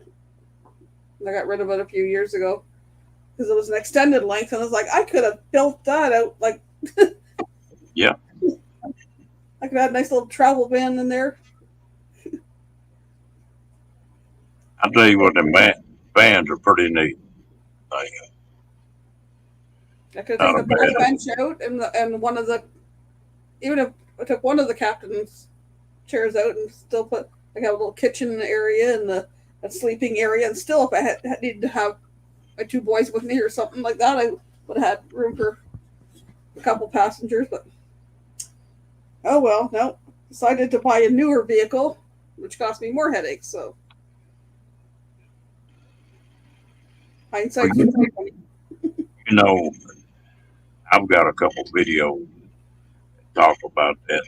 You can hit the road so damn many ways. It ain't even fun. Van or uh, pickup, just a camper on the back. A topper on the back. There's some of them built a little fancy deal up. Cab over campers. Uh, I got one friend of mine that lives on the river. Got a little cabin cruiser, and he lived full time on that boat on the river here. Then there's people don't realize you can get a damn good tent. And the gear, I've got the gear because I do a lot of camping, good cots and good mattresses and stuff. And hell, you can take one of them, a good sized tent, like a house. Got air conditioning on them now, on a tent. I gotta fix our tent. Oh, here comes some more trouble. Hey, Cat. Hello, cat. How you doing, yeah? My son and I, a few years ago, had bought, about 5 years ago, had bought a 14-person tent. It was like regular, almost about over $400, and we got it for about $140 or $170. We went half on it. It has like a providing thing you can hang up down the middle. You don't have to. But they went to camp one weekend a couple years ago. A bad windstorm, and put a rip in the corner that I need to fix before we can use it again. I would love to go camping. Well, I've got a tent I carry on I motorcycle camp some. I've got that sidecar on it. I can pack all my camping gear in that. Yeah, you trouble, Kathleen. You're not innocent, that's for damn sure. Hey, I like Kathleen. She says what she thinks. Yeah, there you go. But on that, I can pack all my gear in that sidecar. I made several trips. I went from Texas to Idaho, that thing a while back. And I like to travel with that motorcycle. Well,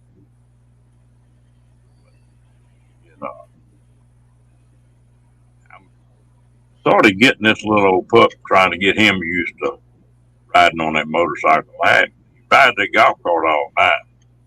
I put him in that sidecar one day, and he rode. He bounced around for a second, and then he just sit up there and look around, But I want to get him where he'll go with me. It'd be cute. Yeah, he's the best. Now, that damn dog. I thought I'd had some dogs that were lively and wired up. I ain't never had a dog like this one. He will play. Guy I rent this place from has got 4 dogs. And that little old Boston, I let him out. The first thing he does is go over there, and they got a big fenced in yard. And he'll go over there and start running that fence with them dogs. And he'll run that fence for 30 minutes with them damn dogs. I mean, just flying. I holler at him, and he'll come on. But he got 2 speeds, that's flying and stop. I wish I did have that much energy. Gasoline, I ain't never telling what kind of damn trouble I could get in. A heck of a lot. When my son adopted this dog, we have, what, 3.5 years ago? He was only about 13 months then, and he was a little terror. He's a big terror. He's 60 pounds. But the last year or so, he's really calmed down. I tell you what, I've had a lot of dogs, and I ain't never had one that is. And he's a good dog, he's mine. But I've never had one that was fired up as he is. I don't believe he's gonna settle down that much. I think he'll be wired till he gets pretty old.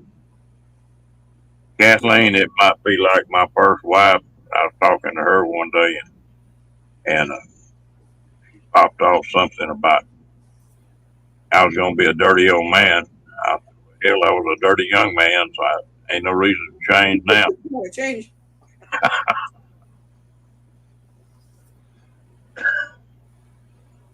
Sound like my old man.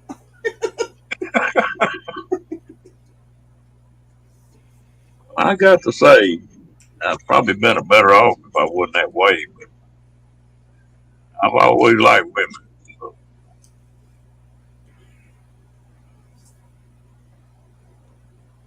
Keeps life interesting. Do what? Keeps life interesting. Yep. Yeah. Well, you know that's something that's funny. People, I don't think anybody in the world likes the way they look. You take a movie star, well, they don't like the way they look, you know. And something that I found out down through the years, I don't give a damn heavy or light or skinny or short or tall or whatever. There's everybody has got something that's really special about it.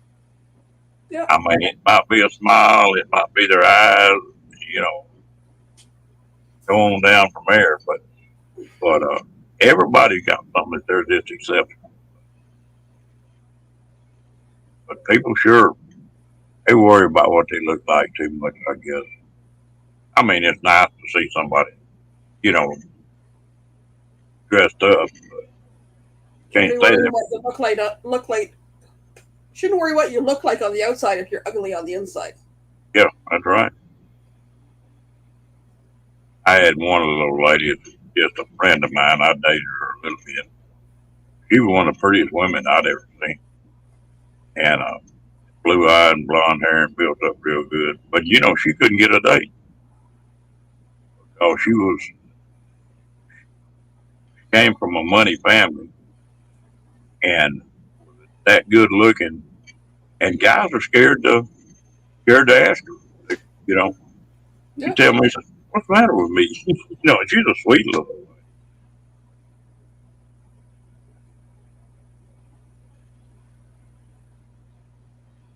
I can't complain. I've had some good women in my life. I've had some bad ones too. It makes you appreciate the good ones already. Oh yeah, definitely. I don't think I'll try it again though. I've got Yeah. so spoiled in the last few years doing what I want to do when I want to do it, how I want. I don't think every woman alive could put up with me. Oh yeah, I was hurt when my ex left, but it was like suddenly it's like I didn't have to answer to anybody except myself. Yeah, Take care of me, take care of those two boys, I raised them up to young men, and they're fine. But somebody got on me about buying that motorcycle. It's a big old Harley, and I had some people get on me about that, and them things are dangerous and blah blah blah. What the hell, you know? I don't have any responsibilities now. I get hurt, it ain't gonna affect nobody really. You know, they still gonna have food on the table, and they all got their own lives. I'm gonna do what I want to do now. do you want to go out and having fun or just go out worrying about every little thing? Yeah, that's right. My more thing is like, I want to die happy or healthy. Yeah. I'm kind of looking at happy right now, but I'm trying to work on the healthy part.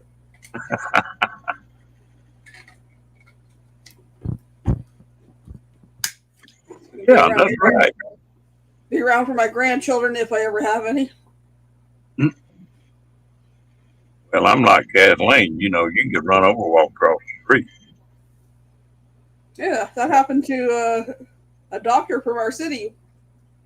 He went over on vacation to Spain and he got hit across the street and got killed. I was like, well, quick way to go, but I sunny used, vacation. when I was growing up, I was wilder. But I was riding a motorcycle, rodeo, and riding bulls. You know, I tried just about anything. And I've had people tell me, said, I've heard of a cat with 9 lives. You're about on the fifth cat. And, just I enjoy doing that kind of stuff. So I can't complain about it a bit. I could have got hurt bad. I've got busted up a little bit, but I always come out of it.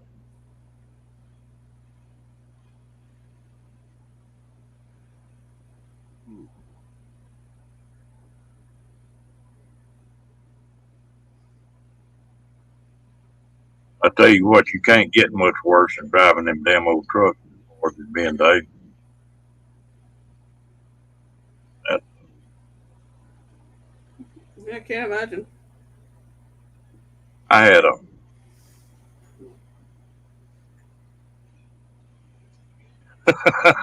that's the way I am, Kathleen. I had a little old young cop the other day.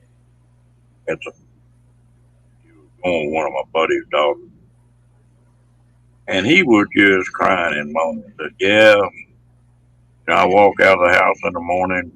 My girlfriend don't know if I'm gonna walk back in that night. When how dangerous that job was. I finally got tired of it. I said, wait. I said, do you know what the most dangerous job in the United States is? I think it's police. I said, no. I said, it's truck driver. 100,000 people, more truck drivers get killed than any other profession. I said, the fourth one is fireman. And I said, cop is about number 9. Construction workers are ahead of y'all and all that business. I said, y'all just get a lot more PR out of it. And I shouldn't know it. True. And The number of accidents. Well, my oldest son lives in an apartment building that overlooks the highway just before you get to the border. And the busyness on the roads the last probably decade, and they get backed up at the border, and the number of idiot truck drivers not paying attention, that slammed into the back end of another trucker yep, and right by their apartment there is ridiculous. And like where we're, we used, the we're house we used getting, to live in was like another mile or two down away from the border, and there was an accident one night. We heard a bang, and we went looking through the little. They have the sound barrier. We were looking through the little thing where they have the hole for the hydrant. Looking through there, and yep, same thing. Guy had turned into the back of another truck. while I was driving, I never got a damn ticket and I never wrecked anything.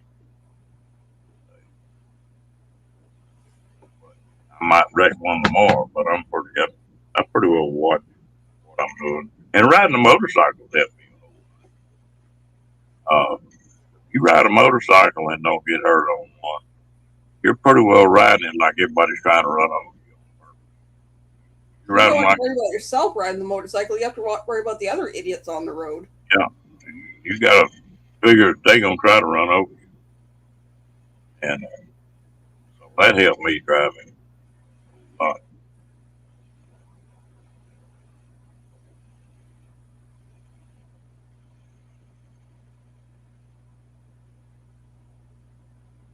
yeah, that's right, Cap. Well, and I tell you something else too about that is that he got all the drivers nearly now come up through one of these damn schools, and them schools are selling that stuff. You know, the more people they pass, the more money they pay. They kick some idiots out. And there's some damn good drivers out there too. I don't know. I got so tired of the damn cops and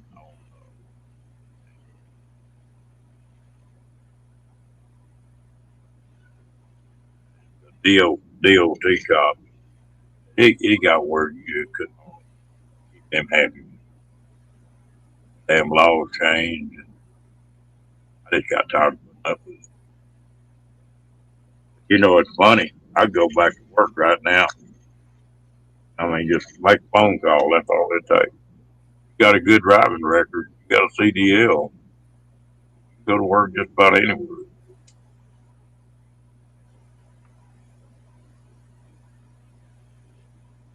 That's scary. Yeah. Well, and I had an advantage too. I worked heavy equipment stuff in that steel business, and so I was used to driving a truck, trailer, and so it wasn't all that big a deal with me. Some of these people, they don't know which end of that damn truck's supposed to go which direction. And that company I worked for, they passed that law to where they had to have a random drug test. You know, they ever so often a month there were so many drivers go in, and they took and it got where every day of the month I'd get called up for a drug test. Now, what the hell? It's supposed to be a random lottery deal. I walked out, I got mad about it one day, walked in the office, and I said, what the hell is going on here? And they said, Ronnie, we know that you'll pass a drug test. You know, we know you don't dope, so you can pass it. I said, three-quarters of these other guys can't pass it. So they keep pulling you up, you know. I thought, boy, it does a lot of good to have a drug test, doesn't it? I did the same thing, Cat. I dropped mine the last time I renewed my license. If you still got that CDL, you're still under all them laws.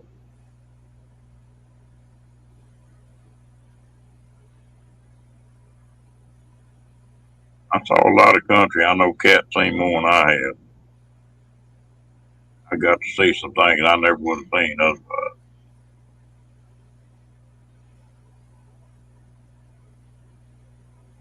So my dad worked construction for Shaw Pipeline for a good number of years.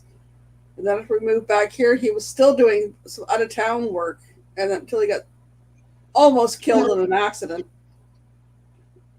So after he recovered from that, took a while. Then he became a crane operator after that until he retired in his 50s because he was losing his sight. So worried about him driving out those big things on the road.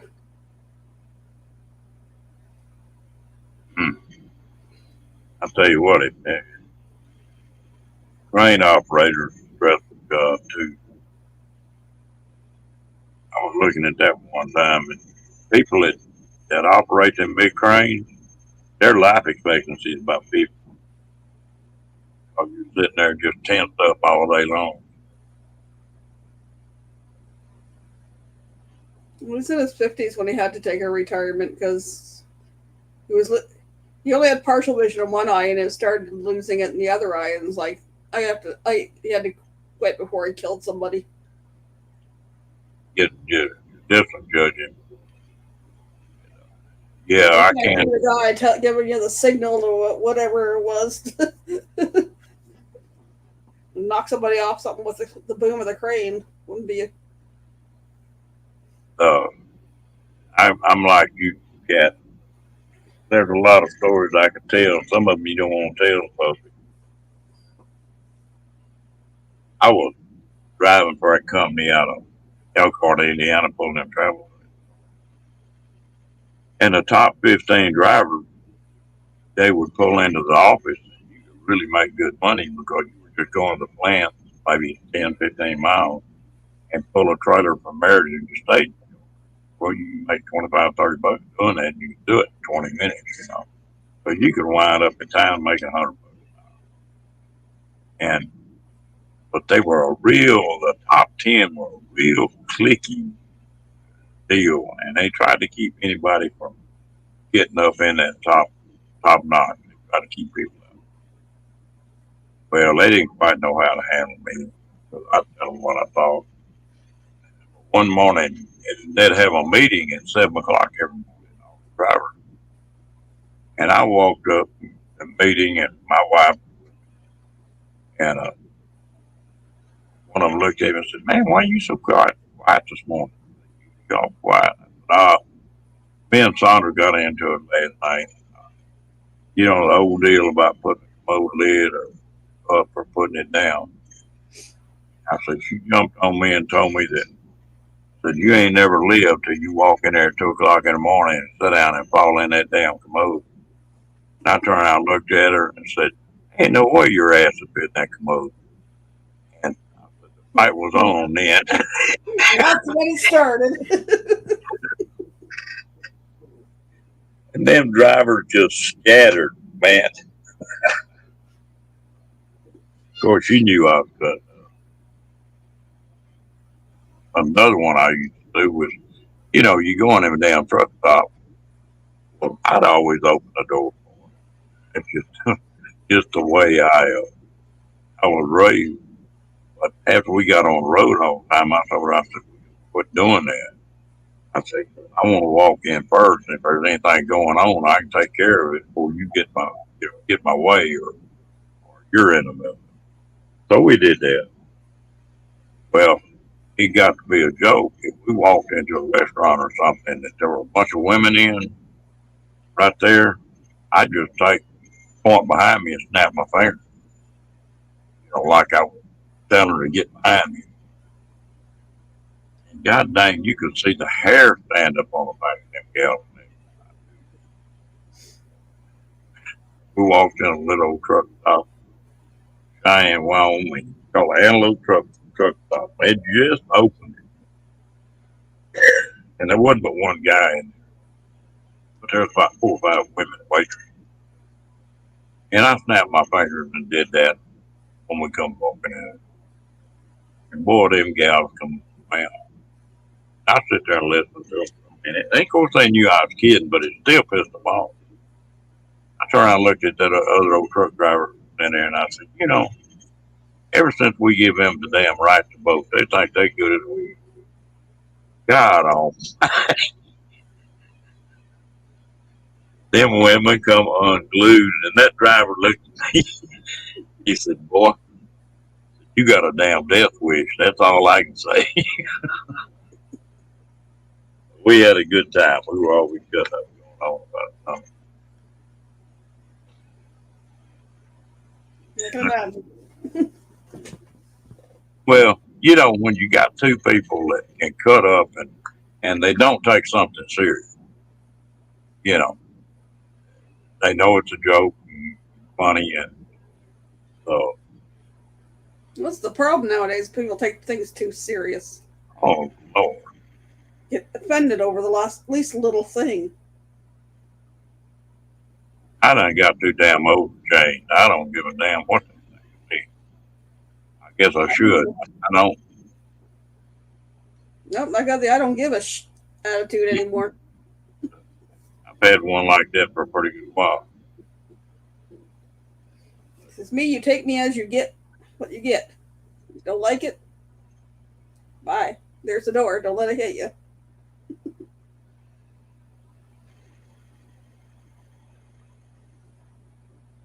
Oh yeah, they get rough on TV. Oh, I can imagine. Some of them gals were bad as them guys. Now I don't have to say that. I can imagine that too.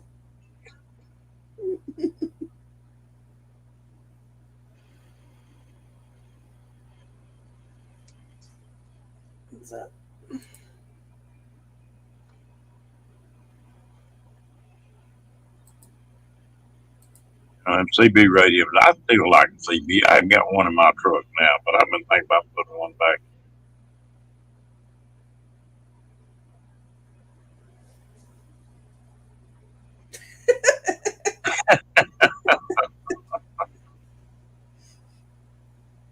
Uh,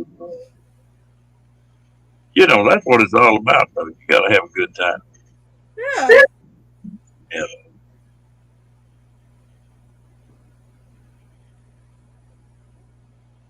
I bet y'all did, Kathleen. I'd like to been listening to that. That would have been hilarious.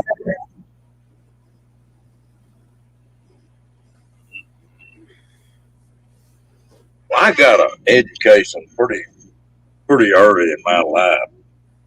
I was dating a little old gal up in Baylor. She was in a dorm, and there was 16 or 17 gals in a dorm and started running around. Little old gal I was dating, we were just friends. It wasn't nothing serious. Well, it got to the point to where if they wanted to go to a club or if they wanted to go out someplace, they like to have a guy with them. And I've been introduced as their fiancés, everyone in the crowd, and their husbands, to get some old boy to leave alone. But they'd sort of forget I was around sometimes and relax. And I tell you what, now women talk rougher than men do. I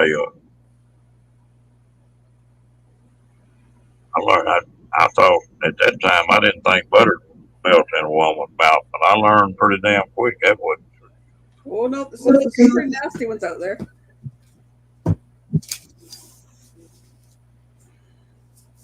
Oh yeah, it's been many an hour that CB kept me awake just listening to the BS on it.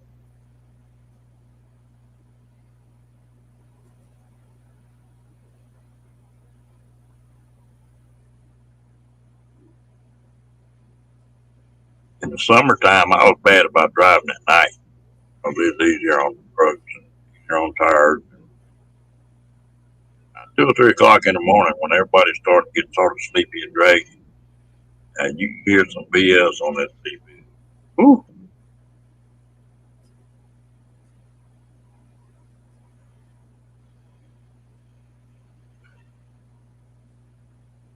We had a little old gal that drove for that same company. Yeah. Her nickname on that CP was Midnight Rider. She could get just as rough as any of them truckers. Little bitty tiny thing. Looked like a midget up that big ass truck. She could lay in, them old boys get popping off, and she could burn them down right quick.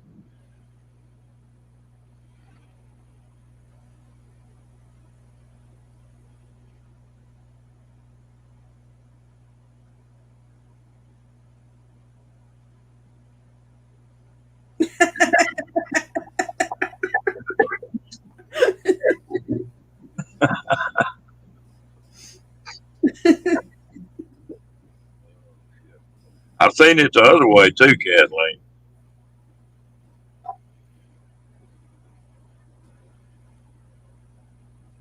Old gal pass you, no top on or no bottom on, or and another car go by, they can't see in the car.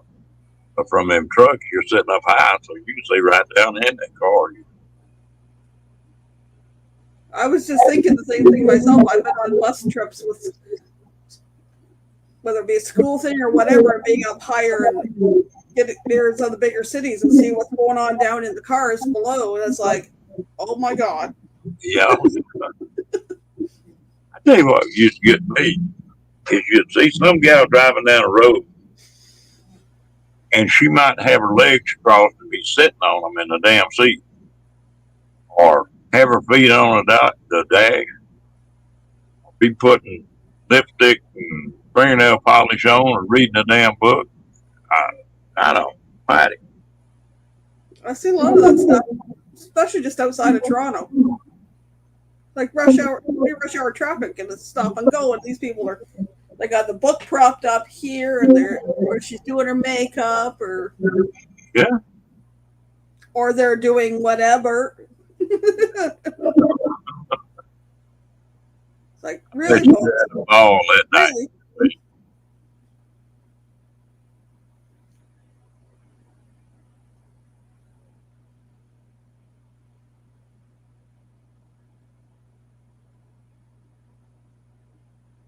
You know what's funny about the way women are? Some women are, how to say it, some women that are flash their boobs and they don't think nothing about it. They go without a shirt and cause them to fit. And the next woman is modest about it, you know. But you see some crazy shit on it. So,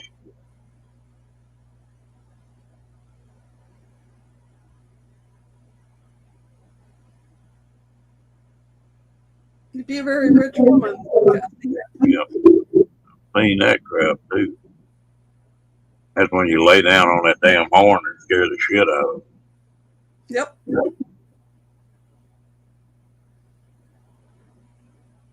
No, don't do this, that, or the other thing now. You can get ticketed or fined for distracted driving. Yeah, I get the texting and stuff, but when they're saying, "Oh, you can get fined if you're eating or drinking," if you're driving a long distance, what are you going to pull over if you want to have more water? I don't think so. it. Well, I tell you what, you can have a hand free telephone, Yep. you know, but to me, that's a hell of a lot safer than somebody that's sitting in the front seat talking to you because they'll say something, you'll look at it, and I drove from Ontario to Alberta a few times over many years, and always had the little cup holder right here, and I could reach over, take the lid off a pop bottle, pick it up, take a drink, put it back down, put the lid back on without my eyes leaving the road. You'll probably be distracted. I'm not distracted. He'll just get distracted if I drop the cap or something. Well, the cap stays off until I stop somewhere. I tell you what, used to you pull up behind a truck, and if he was weaving, going from line to line, you pull up beside him, and 3/4 of the time he'd be on down there. And, and I can't, texting on the phone is crazy.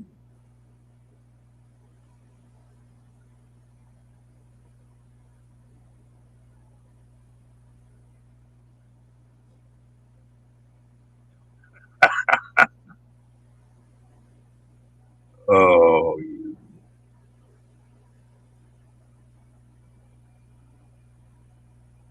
did you run across the same drivers pretty often? Yeah, he got word. It seemed like every highway I run down, I'd run across a driver that I knew somewhere else, or not knew on CB. And you don't never know who you're going to run into on that road. I was in Washington, Seattle, Washington, pulling in a truck stop till 2 o'clock in the morning. In there to get a cup of coffee, and my nephew walked up to me and said something to me. He just lived down in Orange, Texas. He was driving a truck too. Walked in that same restaurant. I had another one that my best friend. I come walking out of a Flying J. He walked up behind me and tapped me on the shoulder. What the odds of that?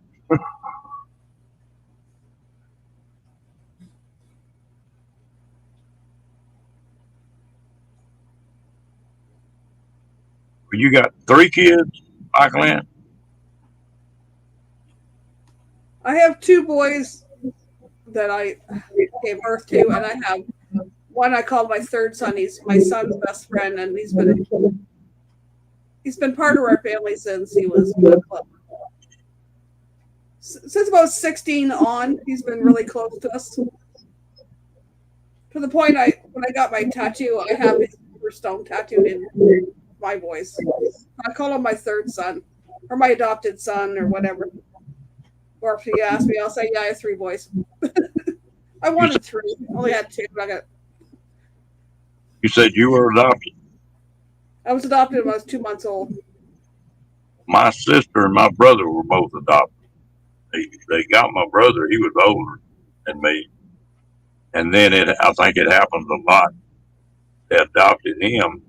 Well, then my mom's not supposed to be able to get pregnant, and I popped up then. My mom always told me, said I was a joker from the first day I was born.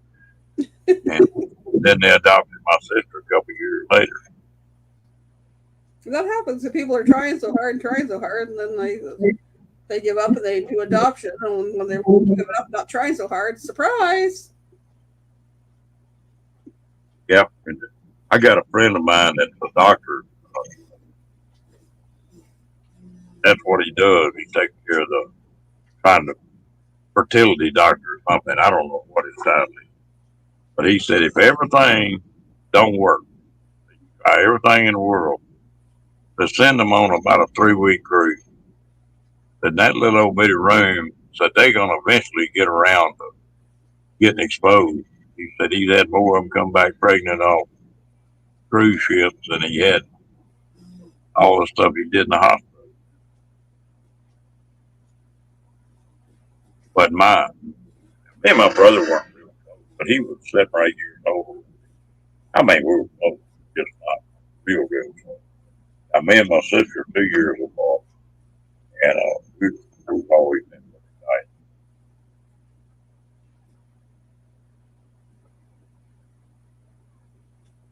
I was raised as an only child, but I did after my parents passed. I did find my birth mom, and I do have a relationship with her. It's different. It's like nothing like I had my adopted mom. My adopted mom was my mother. You know, We're not long. We chat. this this may sound bad, but I was a middle kid, and I really think if somebody adopts a kid, they're better off adopting. That way, it takes a lot of pressure off the kids, and it takes a lot of pressure off the parents. And I've seen that with friends of mine that had people adopted and that kind of stuff. And I know my brother and sister both, until they met their natural parents, um, always sort of had a chip on it. Once they met their natural parents, well, the chip went away again. I really think if I was ever going to adopt any kids, it'd be one. Like attention to one is really important. Of course, it depends on somebody's personality. Well, they said they tried to adopt another one in British Columbia. The government or whoever wanted to know too much of my background history, and they figured it's none of their business. So, which back then my parents didn't have a lot of background history on me, anyways. I've got more of that now because 2005 adoption records became open in Alberta, so I got a copy of the record stuff that's blacked out, but there's like it says an uncle and all these aunts, but it doesn't say their names, but it has their ages. And the same with my grandparents. It said what they did, but it wouldn't say their name. But it had like my birth mom's name, my birth father's name, and a little bit, what their interests were or what. I don't know. Then I found out after I met my birth mom back in 2011 that I'm the oldest of 6 kids. Well, it takes a special person to adopt kids.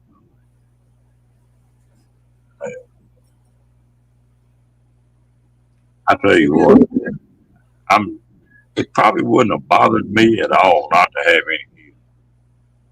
I was raised up with a young lady that wasn't the prettiest woman I ever saw when she got grown, but she got muscular dystrophy and just beautiful, long black hair, and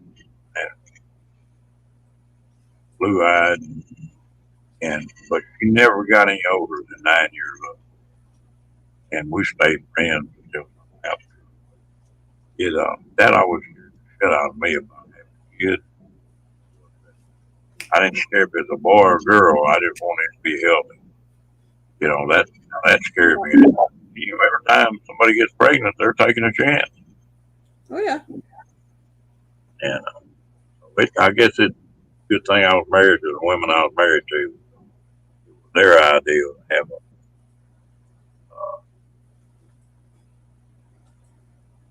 I miscarried one in between my two boys, and then when I got pregnant with my second son, we did all this blood tests, and one of the things come back, and the number said, "Oh, he could have Down syndrome,"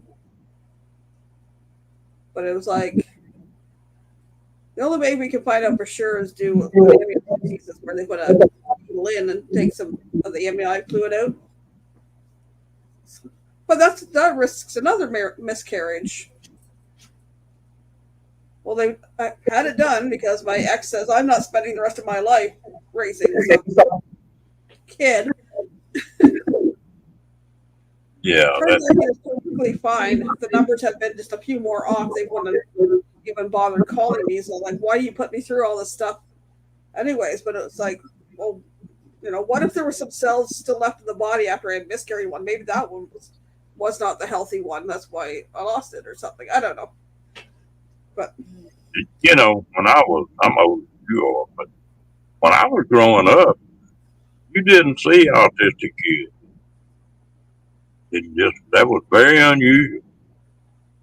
Now there's a lot of them. I'm not so sure that some of these damn vaccines and crap not causing some of that stuff, or something. There's something that's causing it. There's something. I don't say anything about the vaccines because I've seen kids that are unvaccinated that have had it. Yeah. So it's. Hello, Mr. Mopang. How you doing? I can't say it's the vaccines either. I don't give a damn what it is. Anytime you put medicine in your body, and I don't care if it's a pill you take, there's a reaction. And foods nowadays are so processed. There's your trouble. Soil so depleted or polluted with crap. So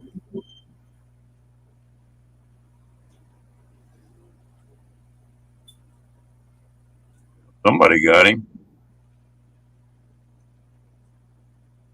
Is there another one? Yeah, I believe that too. Oh, bang. The smartest doctor I was ever around convinced me of one thing.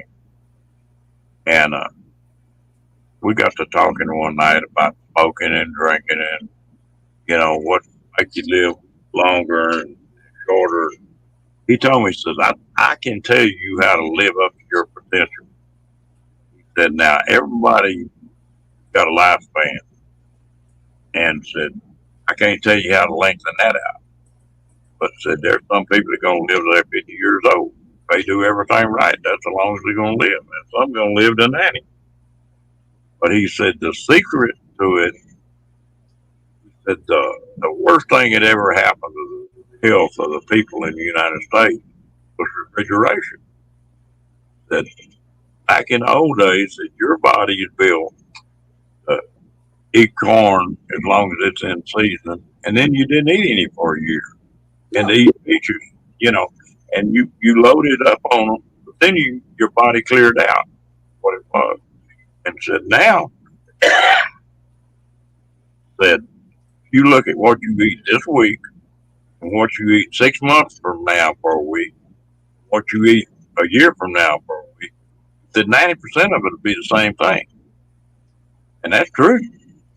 And he said, a rat or any of these lab animals, they give them too much water, too much milk, too much of anything will cause health problems. And he said moderation's the secret of doing that. And I sort of live by that. Yeah. You eat what was in season. If it wasn't in season, then you wait till next year when it is. That's right.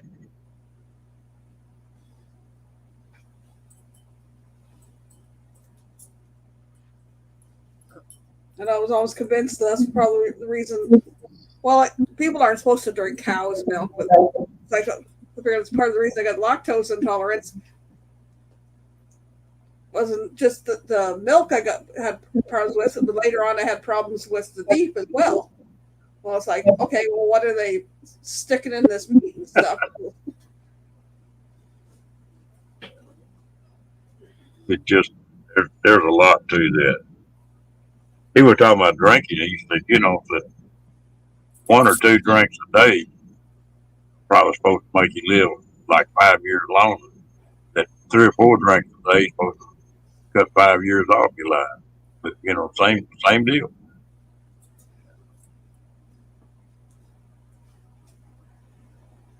Kids are something else. When I had that archery shop and got pretty big in that, I taught a lot of kids, Boy Scout groups, got one badge and I taught a lot of kids. That was something I really enjoyed. You gone? Boy, you on a ball tonight, Mobile.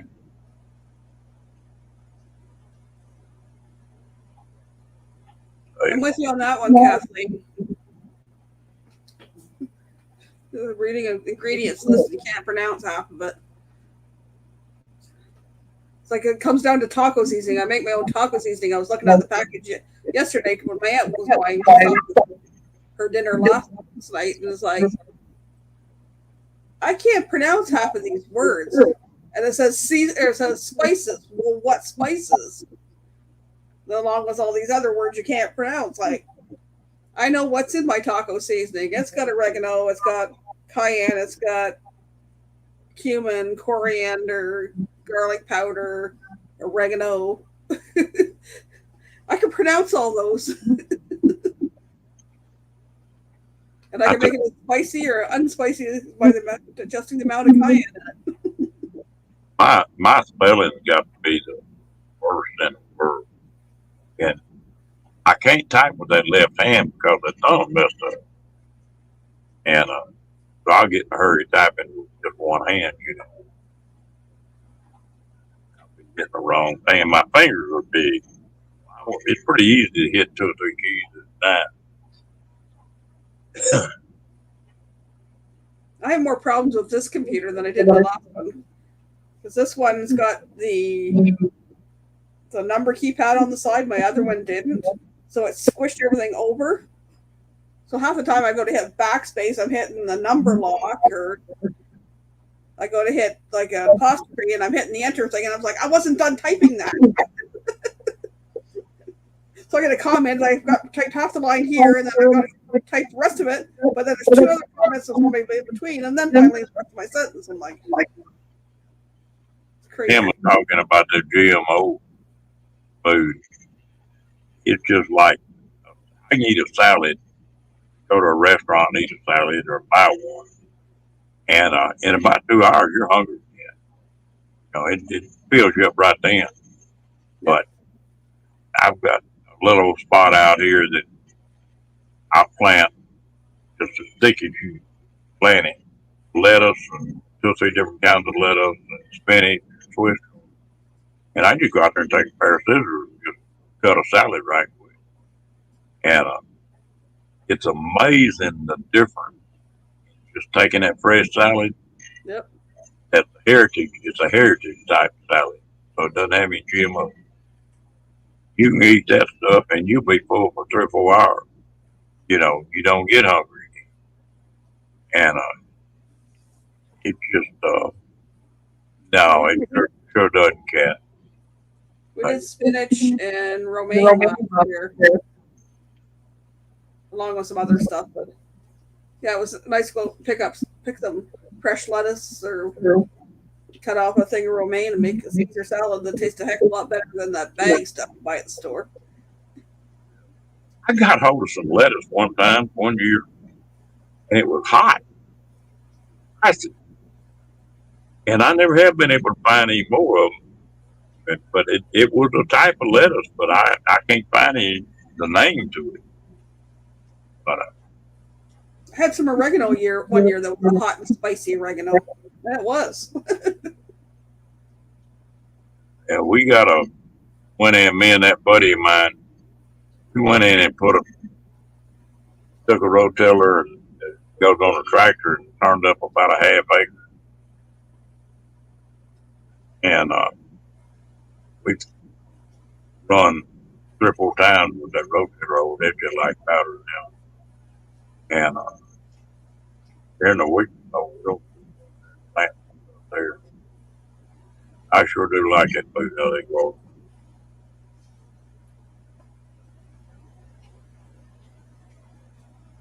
I just had a little patio out back, so I do what I can in little, like the planter boxes. Have you ever tried a little greenhouse up there? I don't have space for one of those, but a friend of mine had a small greenhouse, and he would start his tomatoes in there, and he'd show up here with like a dozen tomato plants. Is that another troll? On it.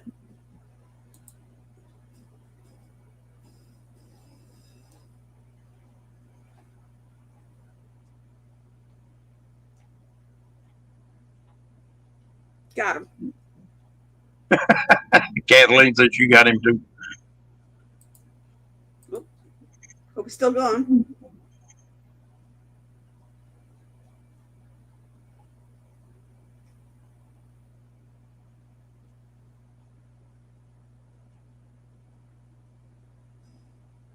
All right. I guess I need to start putting that 3-minute subscription deal on. I can't knock a lot of them out. I just started last week. Was it last week's live? I figured out how to do the subscriber only. I think I put a 10-minute thing on there.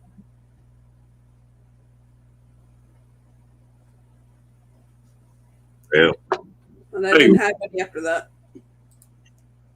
I sure do like that homegrown food. People just don't realize how the difference tastes.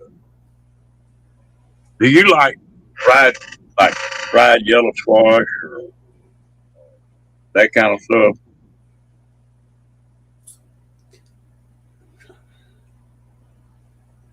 Really haven't had much yellow squash. I tried growing some this past year, and it didn't do worth crap. Same with my zucchini, didn't do worth crap this year. How do you cook?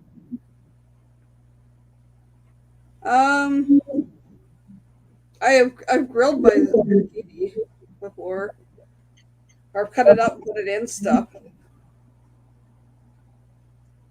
Yeah. I like to take that stuff and batter it, right? Yeah, summer squash, Kathleen. And I tell you something, I don't know if you've ever ate or not. I hadn't eaten any of it till about 5 or 6 years ago. I love it. That's that fried green tomatoes sliced off. Damn, them are good. I haven't had fried green tomatoes, but not last year, but the year before, I made green tomato mincemeat. Yeah, that's good. And it was good. I only made 2 jars because I didn't have a whole lot of green tomatoes. But that's the first thing I'll do when they start turning green. I'll grab the first 2 or 3. And you got to know how to cook them. Yeah, you like them too, Kat? I got a feeling me and Katty get in trouble. We like too much of the same stuff.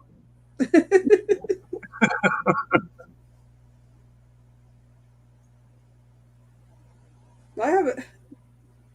My mother used to cook a lot of different things, but there was a lot of things that I had never tried until I was out on my own. And then my youngest son had got into culinary in college.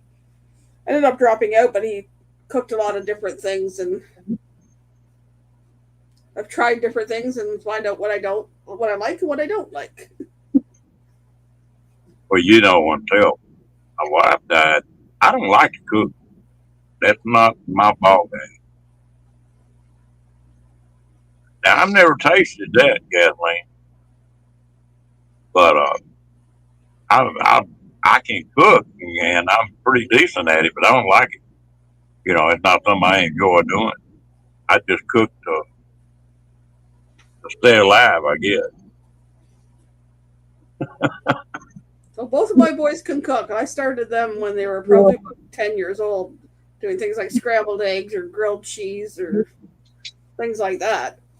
And then it just grew from there. And then one year for Christmas, about 5, 6 years ago, I made all three of the boys a cookbook, and it was like just like a folder that had a bunch of plastic sleeves in it.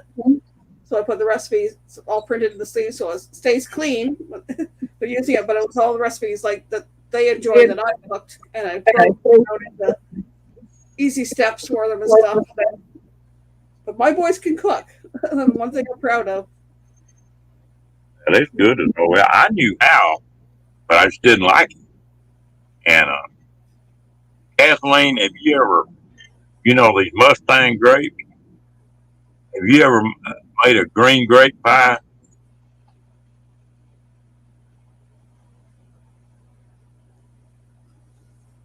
Picking them wild grapes when they're green and their seeds haven't got hard yet. My grandmother used to make them. Damn, it was good.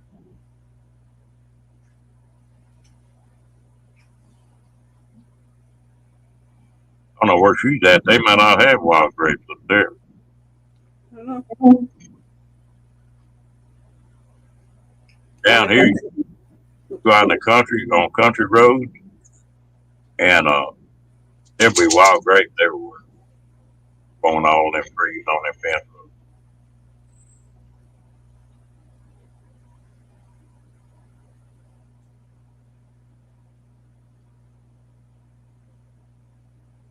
I don't know if my friend that grew, he must have grapes. They have like an acre or an acre and a half property. And he's the one that had the little greenhouse and would bring me all these tomato plants, like a dozen tomato plants, which I don't have really no room for my patio once they get big. But it was like a wide variety of different colors and whatever under the sun. But they have a huge garden, and they have a bigger greenhouse now. But last time I was over there, he sent me home and he had jars and jars of different things, including grape jelly. So he must have grapes out there. You got grapes from somewhere. Yeah.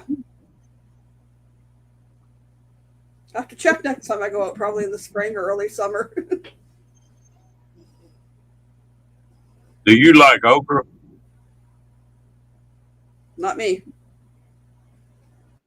How about you, Kat?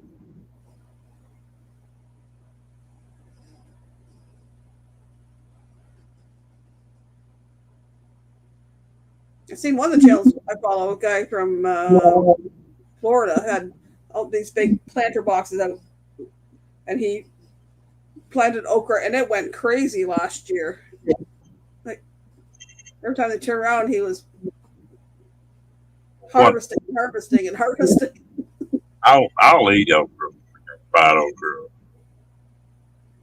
but I found a recipe where you throw them on a grill, saute them in put olive oil and vinegar, coat them with that, and then just throw them on a grill, and they're good like that.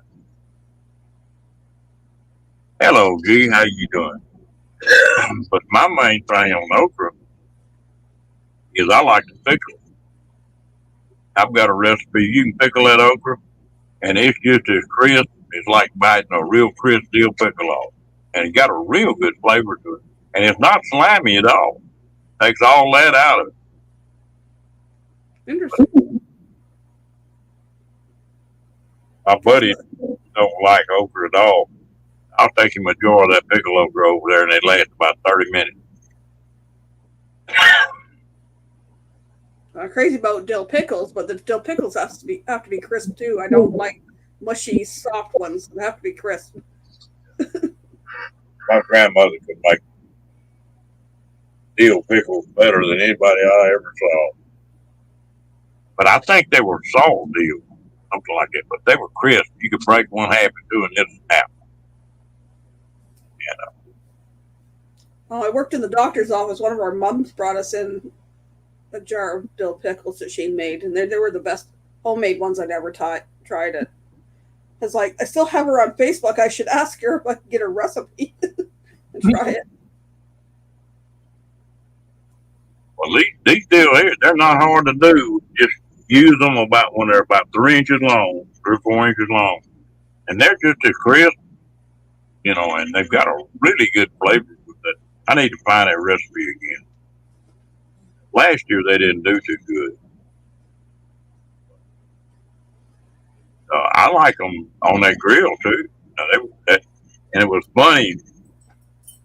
You could put them on a grill with that oil on them, and that would take all the sliminess out of them. And just grill them until they get soft. I got a good recipe for gumbo somewhere. Gee, one of my youngest son's friends back in public school. She made gumbo or she made jambalaya, and he loved both of them, so she gave us the recipes. And something I don't care for.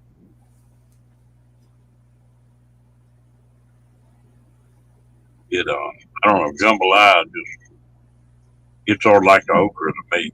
It's maybe I made the wrong kind. It's sort of slimy. I just don't care for it. And she wrote in there like, this is what it usually calls for, but this is what I do, kind of thing. Like, I haven't made it in quite a while.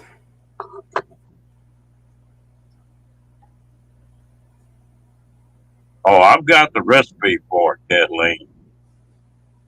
But yeah, I look at any of the others. The ones I make are you make them and put them in an ice box, and just overnight they'll be as crisp as can be. Put dill in it and pepper and red dill if you got it. Some of the Louisiana food I really like. Some of it I don't care. I don't like it. It's talking about the alligator tail, and I ain't crazy about that.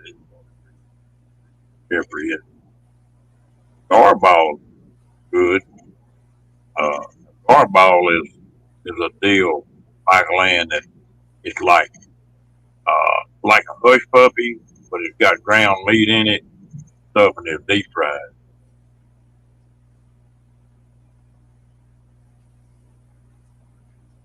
I've done them, but I can't eat very much onion. I can't eat eggs at all. I'm allergic to them. I can eat a little onion. Me and my belly don't get along with onion. Yeah, I eat pickles and peppers all day long. The only onions I like in my burgers are ones that have been sauteed a little bit to the caramelization, the sweetness, and that's it. I don't like anything raw. I don't like anything pickled on there. There are 2 ways I'll eat onions.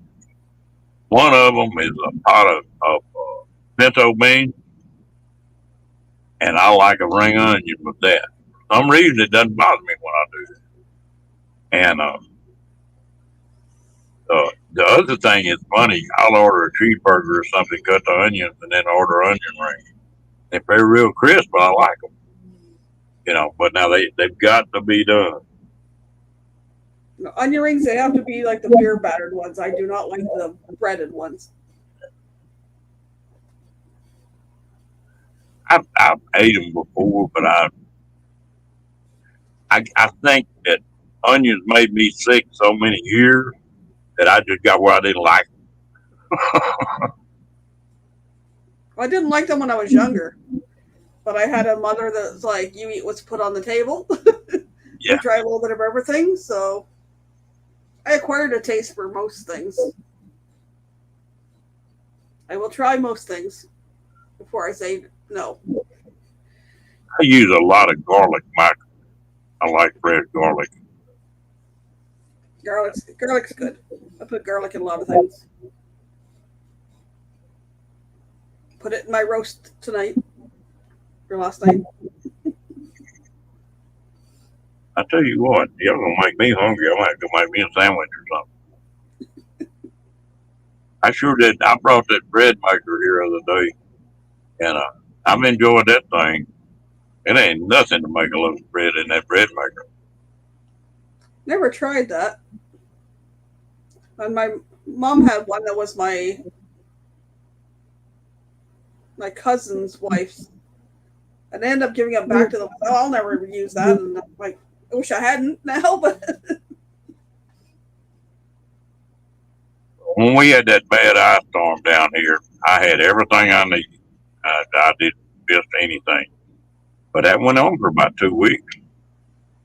And so after about a week, I started running out of bread. And I had biscuits and tortillas and stuff. I made it all right. But I thought, if that had lasted a month, it would have been pretty tough.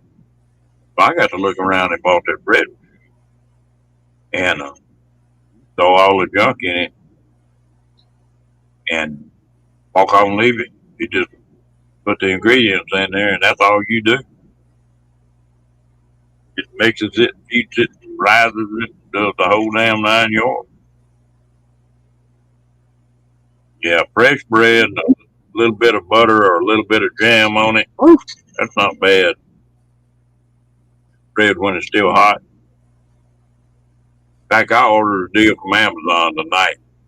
The only trouble I have with that fresh bread is trying to cut it like it's supposed to. And I bought me one of them deals from Amazon that got the long knife on it, but it's got slots in it where you just put that loaf of bread in there and you just slice it up, and it'll all be the same.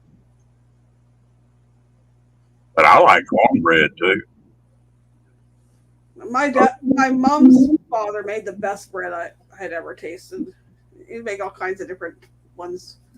Best ones are like beer bread or potato bread. Yeah. You get a loaf of that nice and warm in the oven and cut it about an inch thick, slap some butter on there. My mom had this thing about bread. Bless her heart. You could screw up biscuits or rolls or bread worse than anybody I ever saw in my life. I don't know what she did when she good cook, but bread or biscuit she just couldn't do it. Right. Yeah, my mom never made bread or biscuits. My granddad made the bread. My great aunt made the best biscuits, but my mom never made it.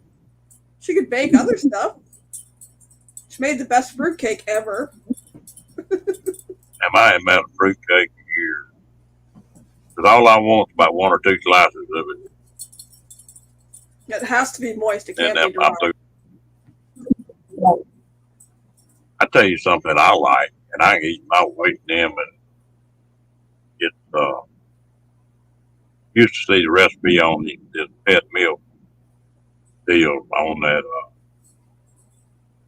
sort of a lemon meringue type pie, but don't have meringue on it, but strawberries. It's an icebox type cheesesteak, baby. Oh, I can eat my weight in that.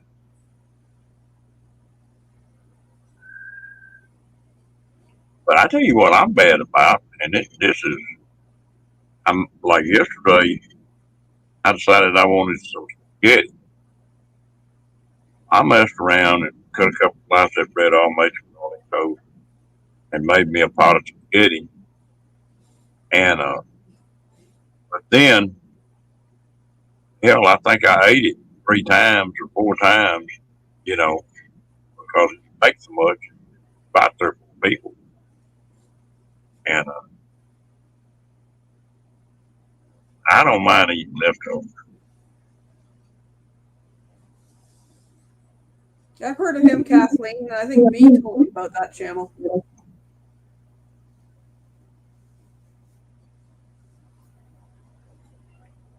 I like making homemade spaghetti sauce, but I need to get another pork hock because that's what my recipe calls for: fat and ground beef and Well, ground. I use them crab.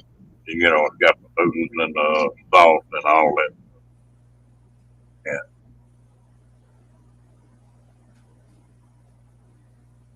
Need to make another pot of chili too. Now I don't eat chili by itself normally, but now I'll take uh, tortilla chips, spread them out on a plate, put cheese and jalapenos, that kind of stuff on them. Make nachos out of them. I do that. Or I frito. haven't. You know what a I frito haven't. pie is? I've heard of it, seen a bit of it, but basically, yeah.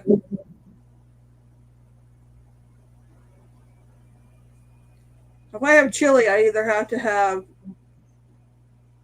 either fresh bread or toast, or my other one is eating it with soda crackers, and then I'm sitting there dipping the soda crackers in it and eating it with them instead of a spoon. I eat the hell out of crackers now. Just I saying. like a little bit of soup with my crackers. Yeah, I want you.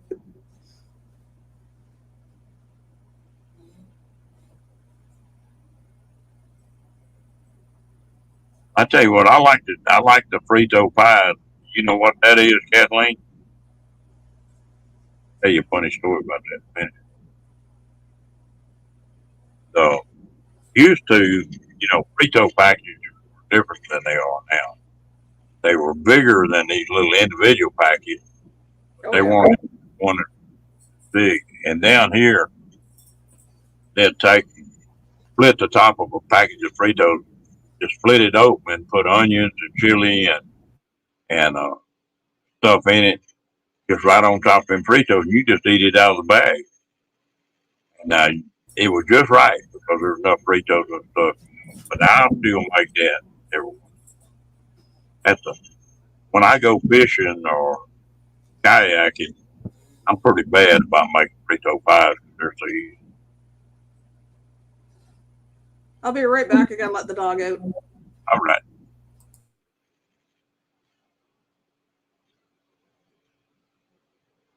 Yeah, Cat, I'm afraid me and you get around each other. We wouldn't go hungry, would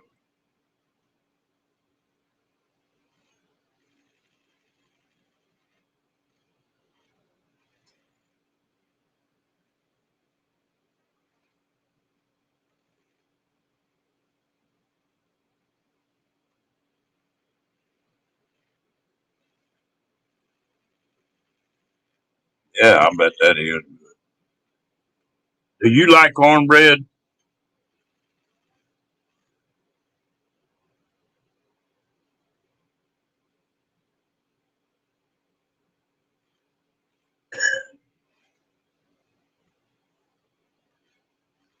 I love it. You talking about hot bread, butter on it.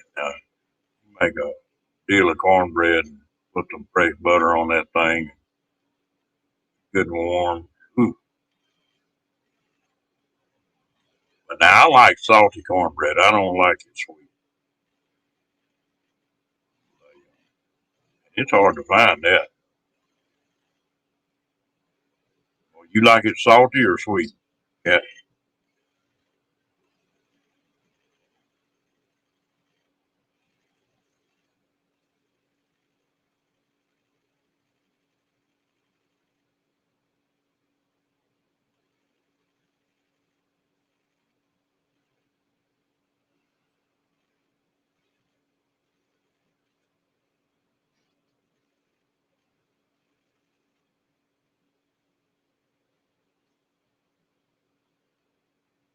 I like it. I like it unsweet. That's the one thing I noticed about this bread. All the recipes of this bread maker, they've got a lot of sugar in it.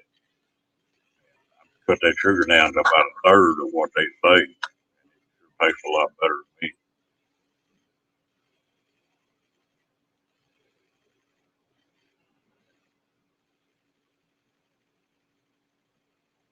You ever put cornbread in milk and eat it?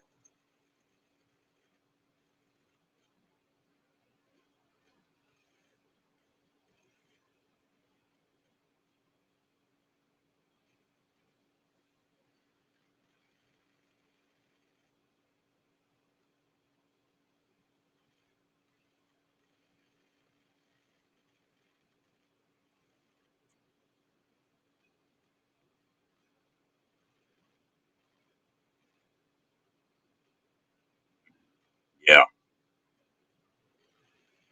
I said, have you ever taken cornbread and crumbled it up and put it in a glass of milk and eat it like that?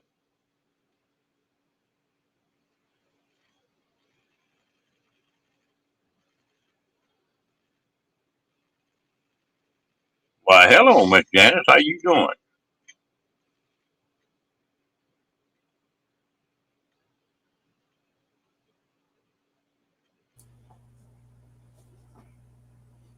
Hey, Janice.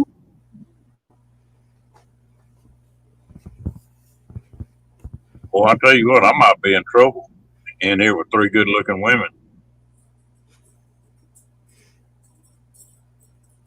Three feisty women, too. I like it regular milk. I'm not a big buttermilk fan. The only time I like buttermilk is if I'm sick, like I've had a stomach virus or something like that. I'll load it up with salt and sort of get your stomach straightened out. And or if I'm just piping hot, work all day out at 105 degrees, welding and stuff like that all day, and I'll eat drink a little of it. Yeah. My buttercut milk is in pancakes, thank you.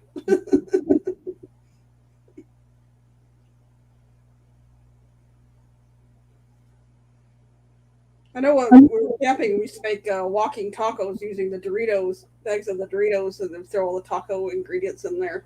That was good. Yeah, she was talking about them both tacos. Yeah. Somebody had to disturb me to go outside.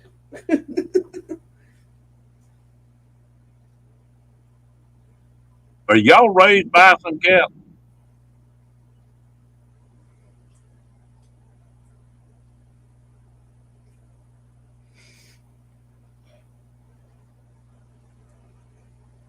Ooh, I bet y'all have.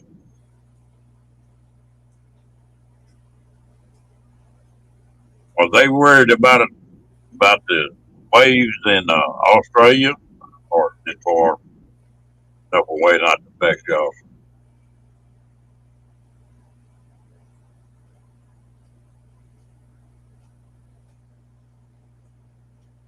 That's cool. Well, you know that's something I've ate bison 2 or 3 times, and I never have had anybody fix it. They've tried others too.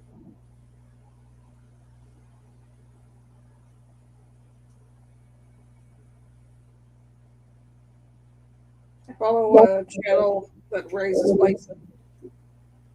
It's kind of cool to watch. Yeah, you talking about Kenny?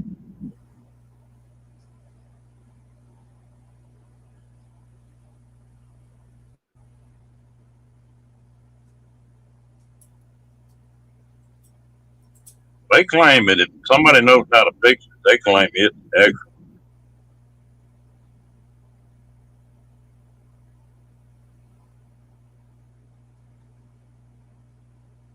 I don't believe guy's brother-in-law show how he cooks the bison.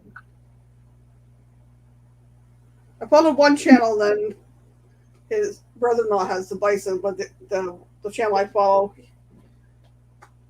they've done a lot of hunting and stuff. He's been showing a lot of venison, ways to cook venison, but I don't think he's showed anything about cooking bison. Which I cook a lot of venison. I like that. I make a lot of jerky, and I've got now where I make a little bit of salt, not too much. Yeah, I know it's lean. I figured it's probably closer to deer than it was like beef. I don't know. I never figured.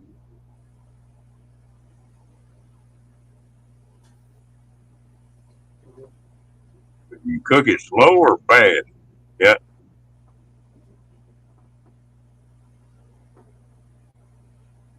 Oh, okay.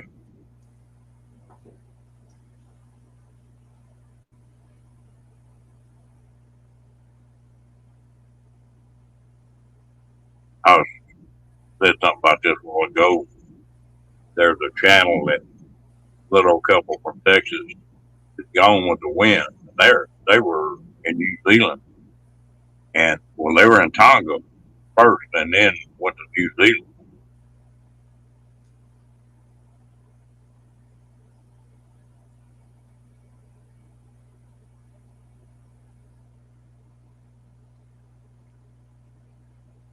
So, okay, Kathleen, well, yours get like that nights. Well, what it cooked them in knitter or butter? Okay. I cooked the skate takes what I cooked them in knitter. What? Cook. Yeah, they have. They posted a deal this afternoon. Seemed like they all right. They were in a little harbor and put some island pretty well protected. But they had left uh, Tonga and went to New Zealand and did some repair on their boat. Then they took off, did it away from them. They were protected. I don't think this tsunami got as bad as a lot of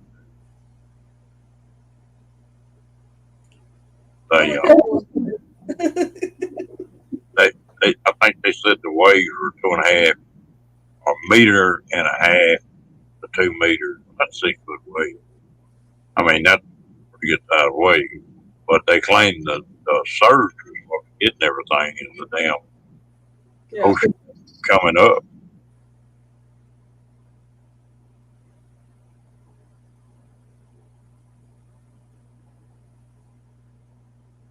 I tell you what, I lived on that coast for a while.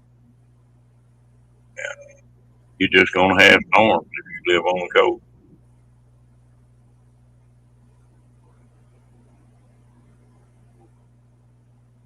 I don't live on a coast, but I live on a lake. Do what? So I don't live on a coast, but I live on a lake. So Well, you know, I used to live on Texas coast. And every so many years, you're gonna get a hurricane gets close to it. I mean, it's just part of living down there. yeah, by the time any of those things get up this way, we get just the rainstorms off of them.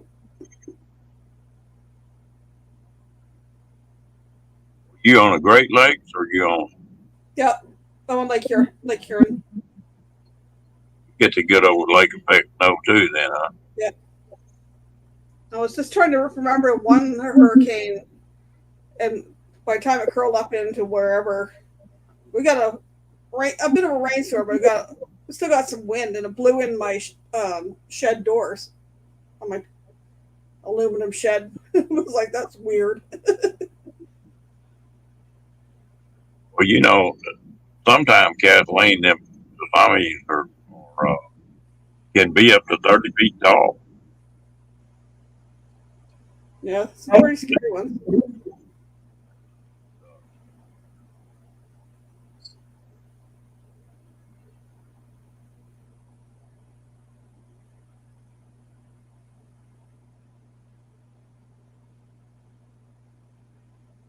That's happened to me, Janice. I did something and then put it back to the beginning and I had to figure out how to get back to where we are now.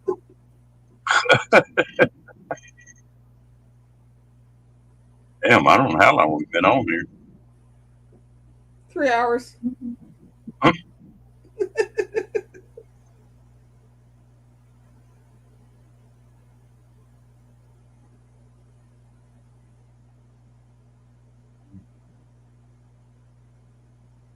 That thing erupted again.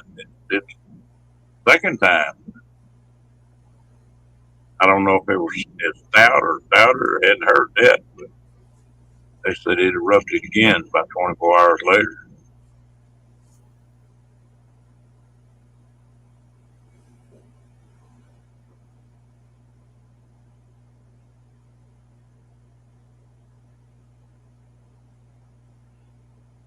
You know, that's something that's sort of interesting. Texas did not have a single lake in it, and they in the 1800s they had a big earthquake, and it the Mississippi River actually ran backwards for 2.5 weeks, and it created a lake up here to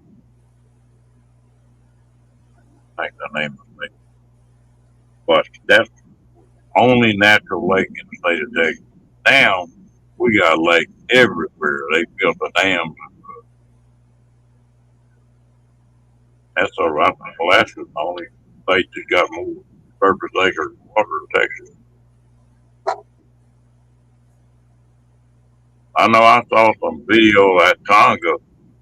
Ooh, yeah, boy, that water was getting high there. It was coming in and tearing some stuff. People don't realize what the hell water can do. No, they don't.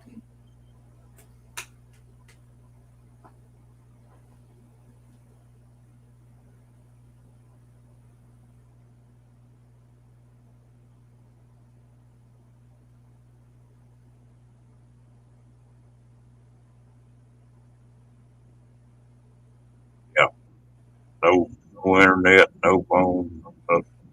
And they claim that this thing apparently cut that undersea cable, that big cable that handles all the phone calls and stuff.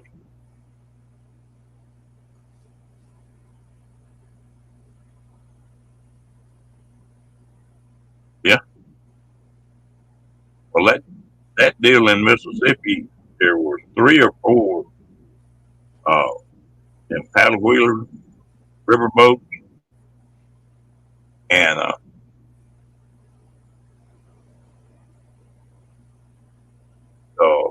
they just disappeared. They have never found any trace of any of them. But that the earth had to split open or something for that damn Mississippi River to be running backwards. Water had to go somewhere. There was a bunch of people. They never did find the boats or nothing.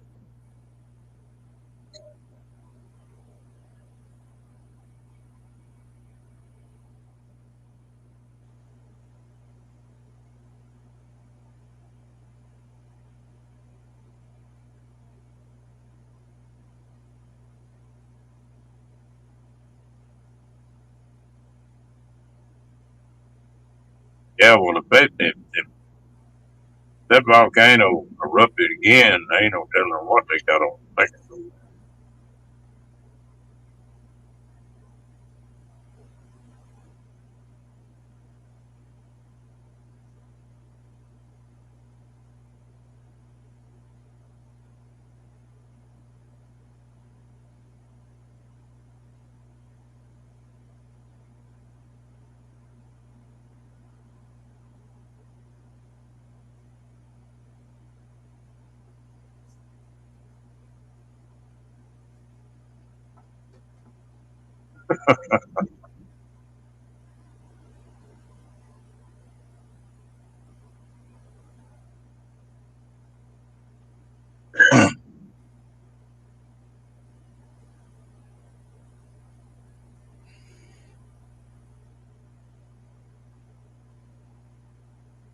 Yeah, I bet.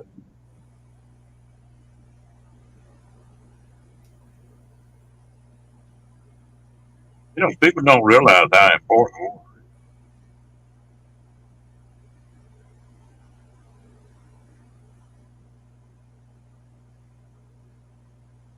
Yeah, usually it works that way. I was thinking about that a while ago. About time for one of them to pop or pretty heavy earth.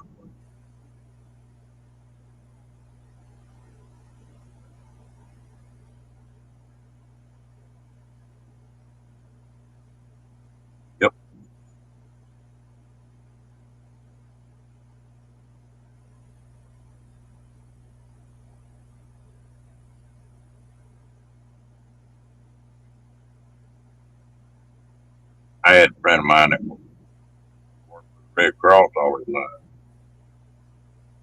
And he's the one that would go in and start telling what people needed. He said a volcano was one thing, and he did a couple of them. Said, man, that's something I don't never want to find people burn up skeleton in a rock, you know, stuff like that, trying to find people. Yeah. Well, usually like that's like earthquake. Usually when Japan has an earthquake, it won't be but a few days in California and Oregon. Yeah, we'll shift them over the plate over under there and Yeah, everything along that line. San Andreas Fault claiming bunch across there. The town Kenny's gonna stay in up there is name of it, You're staying in Blythe Blythe. in California. Me and my wife were coming out of California, and we got a motel in Blythe. About 3 o'clock that morning, he woke me up, everything rattling and shaking. I couldn't figure out what was going on for a minute, and then figured out it was a damn earthquake. It lasted about 30, 40 seconds. That's the only earthquake I've ever been around. Yeah, and that's the truth, Kathleen. And they claim there's some geologists that swear up and down Yellowstone is just getting closer to blowing all the time.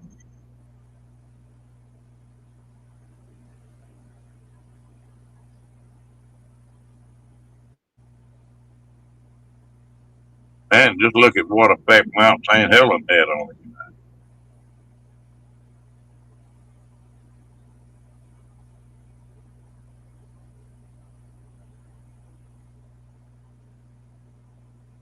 I'd hate to be a building contractor right now.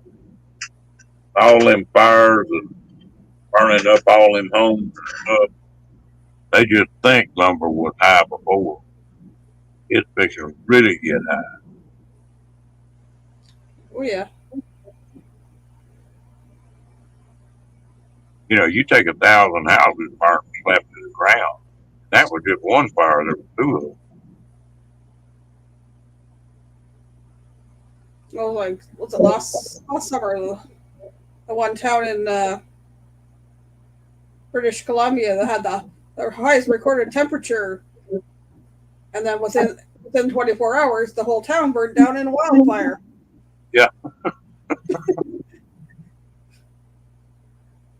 Well, they won't let them do controlled burns in California. They won't let them clear the damn brush out. Then when they wonder why when they get a fire, they can't contain it. And I'm thinking the same thing in British Columbia, and Northern Ontario gets bad too.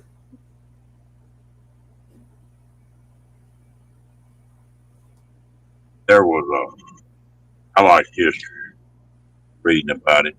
There was a fire back in the 1800s, early 1800s, and it started on the Mississippi River. And it burned for 2.5 years. And it burned all the way to the coast in California. There wasn't no way to put it out. And they said that at times that fire was 50 miles deep, 200 miles long. Wow. It had to wipe out, if you were in the way of that, there wouldn't have been no way just on a horse or something got away from it. But it burned for 2.5 years. Finally hit the ocean, that put it out.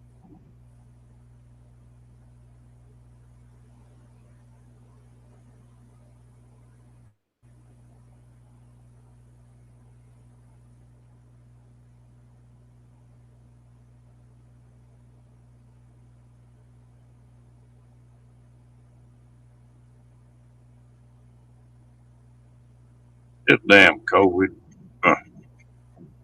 I can't wait for days to weeks for quarantining for help. Yeah.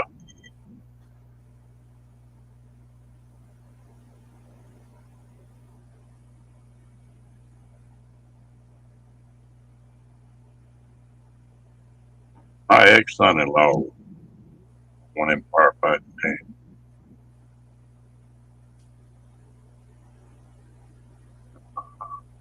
I just thought about something I had thought of for years.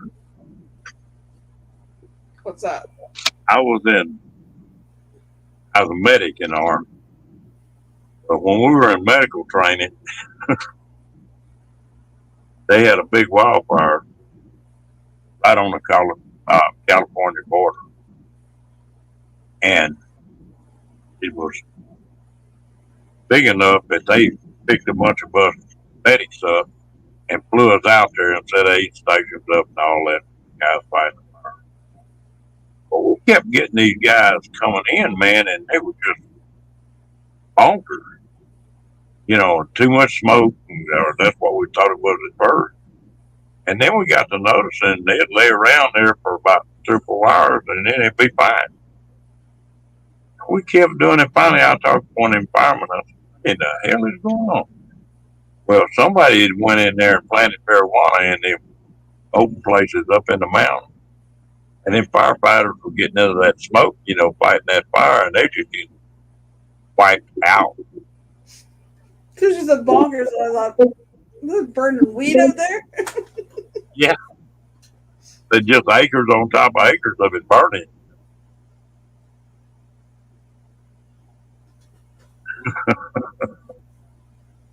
Crazy. Yep. I forgot all about it.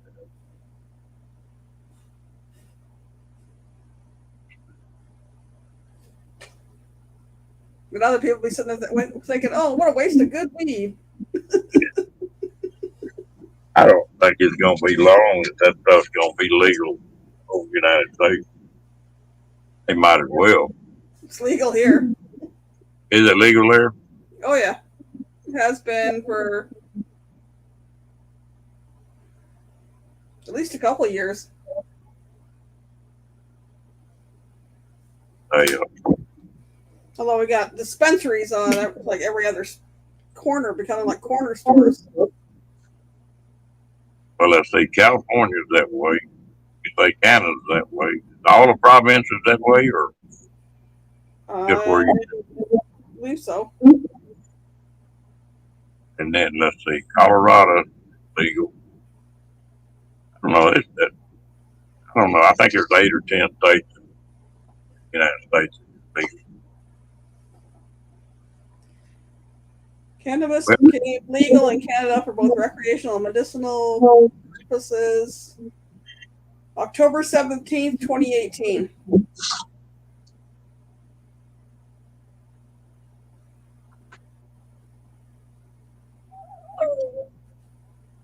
Well, buddy.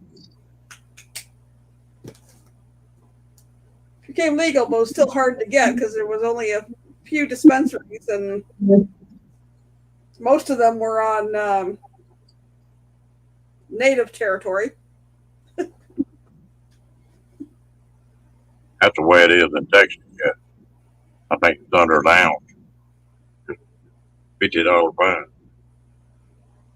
Although a lot of the number of times the cops have gone in there and bust them, take the stuff, and turn around in less than 24 hours they're open again. Yeah. I never did get into that stuff. I was overseas. I don't know. I tried it. I might just didn't like it. I'd rather have a drink of whiskey or beer or something. My youngest uses it, and I had never tried anything until it was like June 2017, and one of his friends brought over some cookies, and I thought, well, you know what? I worry about what effect this has on my kids, whatever. I'll try this. And I was like, cookie tasted pretty good. It's like because edibles take longer to get into your system. I was like sitting there, and it's like an hour later, hour and a half later, and I was like, I'm not feeling anything. And then all of a sudden I'm looking over at the TV, and I'm like, wow, those colors are really bright. And I turned to look over at my son, and my head went like this, but it felt like my brain went, whoa. I was like, oh, so that's what it feels like. And then it didn't last that long. It's like, all right, whatever.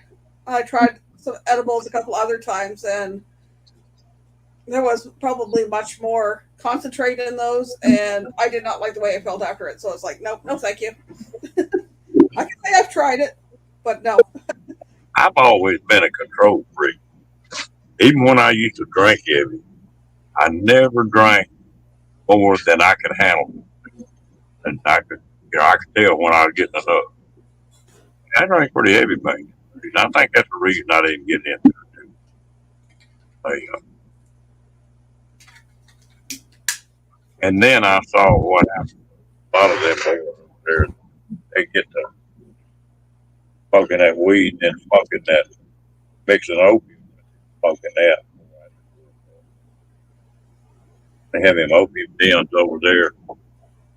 How many people go in there and start smoking and opium water pipes and just smoke themselves to death?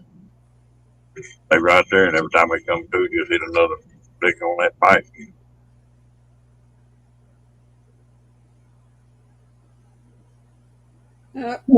But there's a lot of medical stuff on that they claim it really helps. Well, it's funny because my aunt picked me up yesterday morning. I had to run over to the pharmacy and pick up my son's pills because he got work the night before, and the pharmacy, which is my cousin's, closes at noon on Saturdays. So my aunt picked me up to go do that, and then she goes, "Well, I have to go over here to this," and it was one of the cannabis places, and I'm like, "What?" But one of the guys she works with had this tub of cream, and she tried some on the shoulder she's been having pain in, and just a little bit, and the pain was gone for like 2 days. So she wanted to get some of this cream that was a CBD cream or whatever. So it's like, it's kind of weird being in there with my aunt who's like almost 75.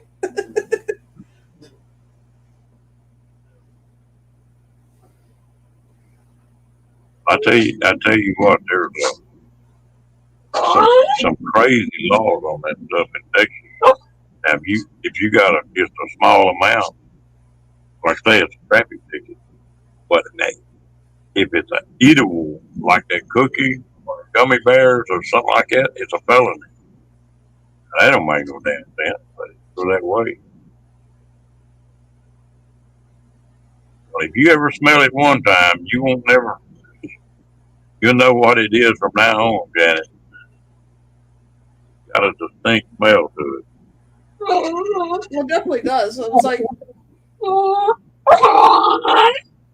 with all the strains of that, the smell has changed from when I remember when I was a kid or in high school. The guy behind me was high as a kite. It's like I was going to not a contact high, but a secondhand high because he was smelled that bad. But now with all the different strains and you got all the different blends and you know, I could say I like to read. I've got several friends of mine and doctors, and I got a friend of mine got Parkinson's. And I was looking at a bunch of videos on that. I saw several doctors on that, and they claim they're getting fantastic results on that. Somebody will be shaking up a storm, not being able to do anything, and they're putting, I don't know, 3 or 4 drops under their tongue in like 10, 15 minutes. They're not shaking at all. Unreal. yeah. It's used a lot in Parkinson's. It's used a lot in epilepsy. You know, like in Texas, you don't have even hospitals can't get it.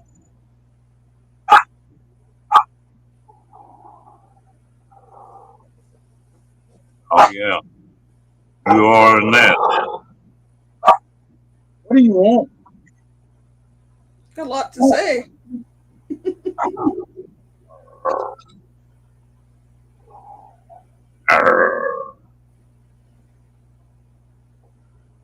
I didn't become aware of it until high school, Janice.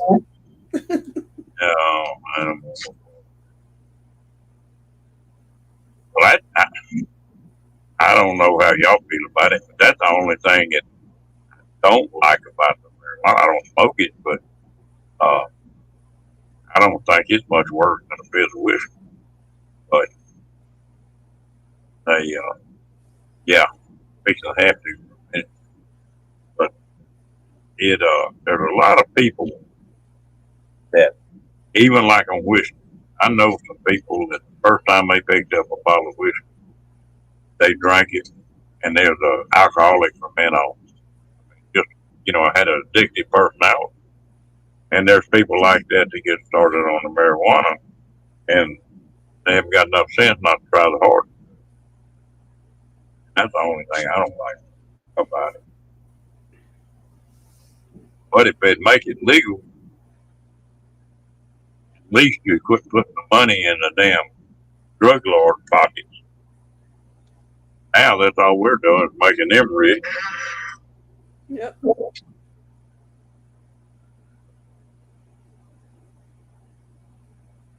So what's that? Huh?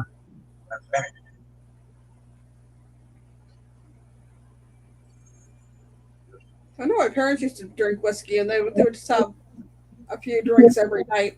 No, they'd sip them. They weren't pounding them back. But then my ex's father, whether it be beer or whatever, he was pounding them back and drunk off his butt all the time.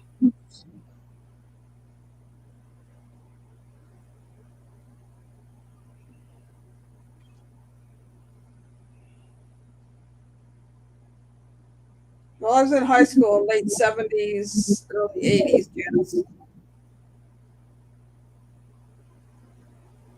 I graduated high school in 82.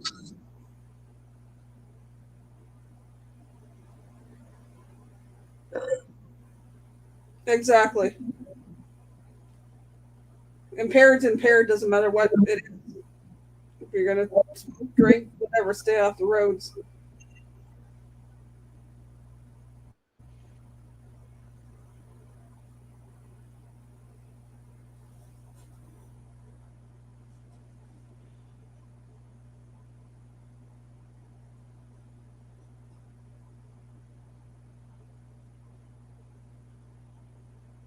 I graduated college in 84 the first time.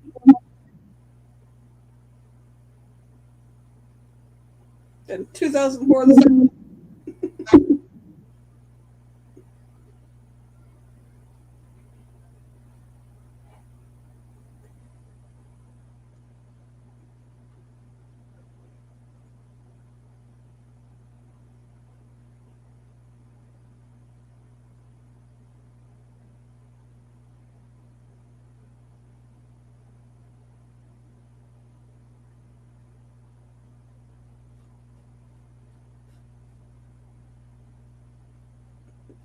Yes, I'm with whippersnappers. Depends on the day. Some days I feel young, some days I feel like twice my age.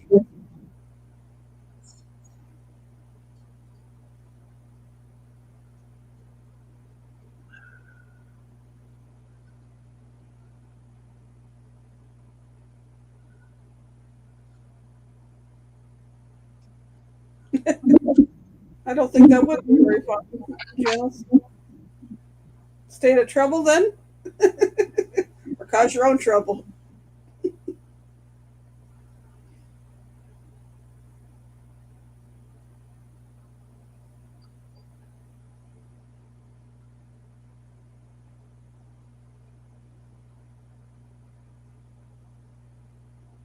You know, when I went to college the first time, I was in early childhood education. Our class was all girls except one guy. And he was older than we were, most of us.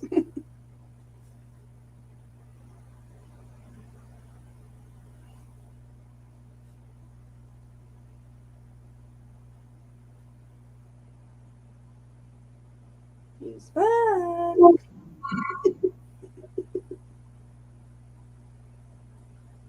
They hello.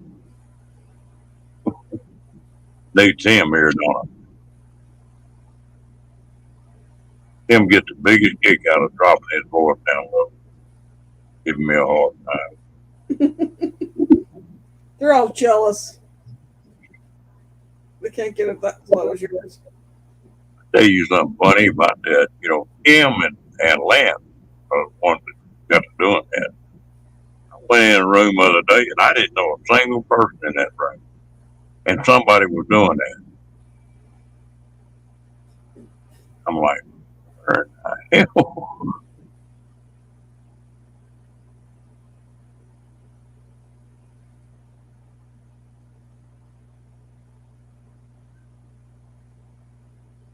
Yeah, I guess I'm a little bit over y'all. I was in Vietnam in 67, 68, 69.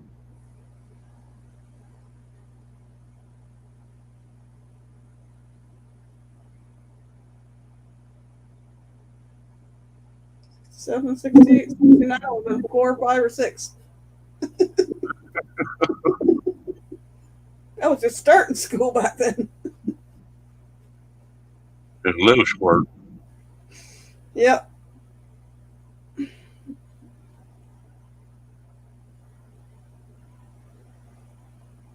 In 67, we were in Montreal. 68, we moved to Ontario. 69, we were in grade 1. 69 is what lost my dad in a truck accident. Hmm.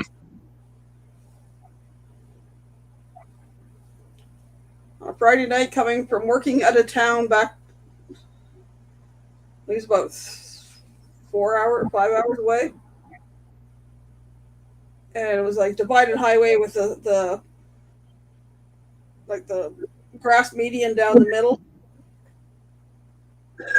This drunk driver out of control coming the other direction, lost control, come across the median. He seen her coming, pulled over on the shoulder and stopped, and she still hit him head on. Damn.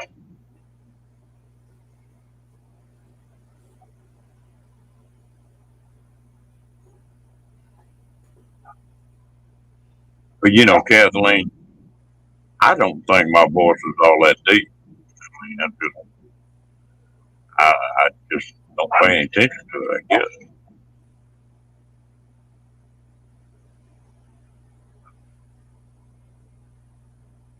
Your voice reminds me a lot of Sam Elliott. Yeah, I've had a lot That drops in here. of people tell me that. I'll tell you something funny, and ain't nobody in here say anything about it, but you know that thin blue line got a Yep. channel on here. He's going there all the time, and he got started feeding his audio, and he set a room up and everything else. Well, I've had several people tell me that you need to go do that. You need to go read the audio book, especially on the West. And I said something about that. I said, yeah, yeah. That, so, you know, been told that. And did you know he won't even speak to me that? I can go in that room and he will not say one word to me. I don't know if he thinks I'm trying to get in the middle of his business or what. I don't know. That's crazy. Yeah, I wish him good luck, you know.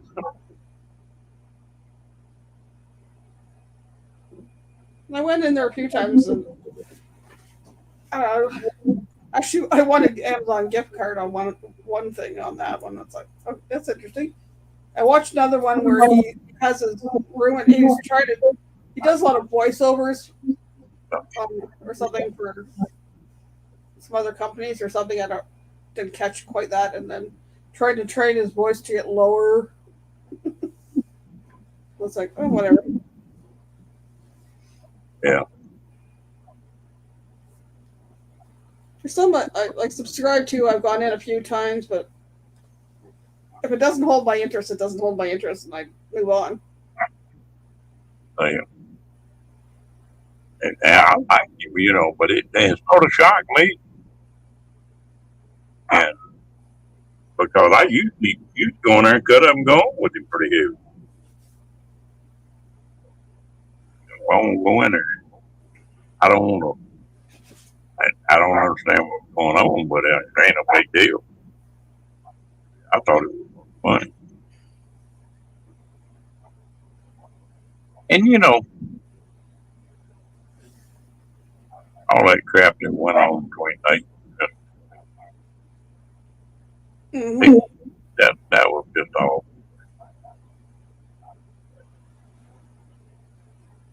I don't know. It ain't got no place on here.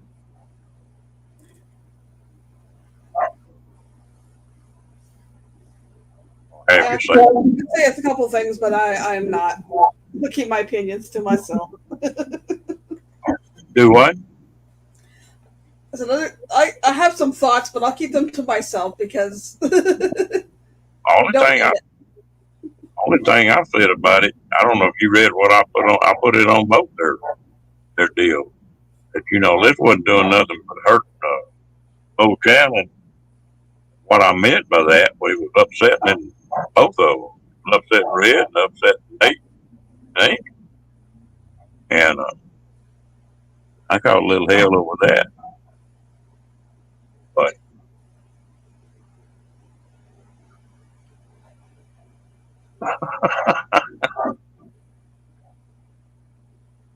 but anyway, this is not the place for that crap. Try to let the drama die. Yeah. But somebody's got an opinion, say it, and then forget it. That's the way I feel about it. Whoa. And it's just like me opening this room up here. Somebody don't want to come in here. That's fine. That's their choice. And it's the same thing. If I have somebody that come in here and starts raising hell or start getting out of line, I won't block them. And that's why my name's on the top of this thing. And I don't understand. I've blocked a few. Like, yeah, it really has. I just got where I stayed away from it. The deal now, hopefully everybody will leave it alone. If they just leave it alone, it'll be gone. That's all it takes.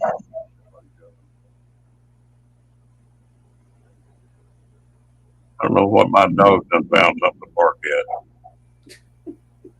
My buddy went fishing today, and when he came back, he had a bunch of shad that were alive, and he was going to dump them in the pond he's got. He poured them out, and one of them fish jumped out, a little bitty shad, maybe 3 or 4 inches long. Rocky grabbed that damn thing and hauled ass with it. When it hit the ground, Rocky done had it in his mouth. And he carried that fish around for 45 minutes. You couldn't get close to him and take it away from him. Yep, this was mine. Yeah. But it cracked me up. I'd never seen him do that.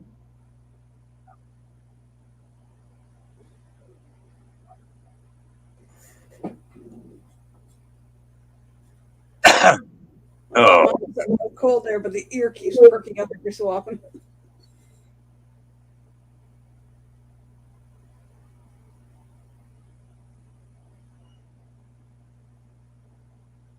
Yeah, that was stupid.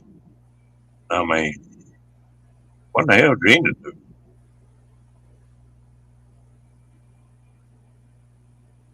And the part that I'm funny about, I got along with Red and everybody.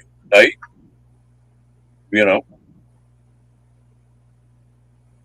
and still can.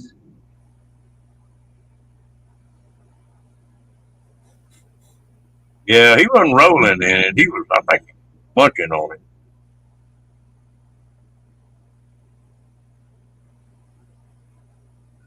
I don't think what video I was watching the other day, and somebody gave the dog a fish. Can't remember now. Tell you what, I'm about ready. I'm fixing. If the weather gets straightened up just a little bit, I'm gonna go take my kayak up, and I'm gonna go make a end fishing trip. I think I'll be, you know, ready to put the fishing free. I lost a lot of interest in it when Do what? returning to around. You had to get a yearly fishing license, and then the price kept going up and up. And it was just like, and then you have to pay for one for yourself, and then one for each of the kids. And it was like, we got several tackle boxes. I think there's one fishing rod left. I got all kinds of lures. That buddy of mine hooked into a he went fishing today. They and had a fish hit and broke a 50-pound test line.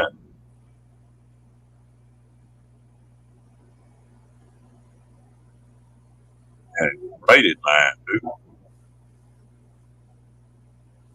That had to be a pretty good sized fish.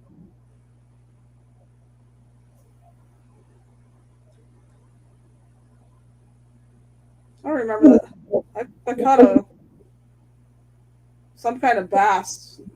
This was like going back probably 20 years, 25 years ago. Last time I went on a fishing trip. Caught a good sized bass, and then I caught a small. What was it? I can't remember what the other one was. But I didn't get my aunts and uncles will put in money every day, and then whoever got the heaviest one or whoever got the longest one won the pot or whatever it was. Mine never got that big. It was probably a good, but that long. But it was fun. I agree with your theory, Kat. I don't force.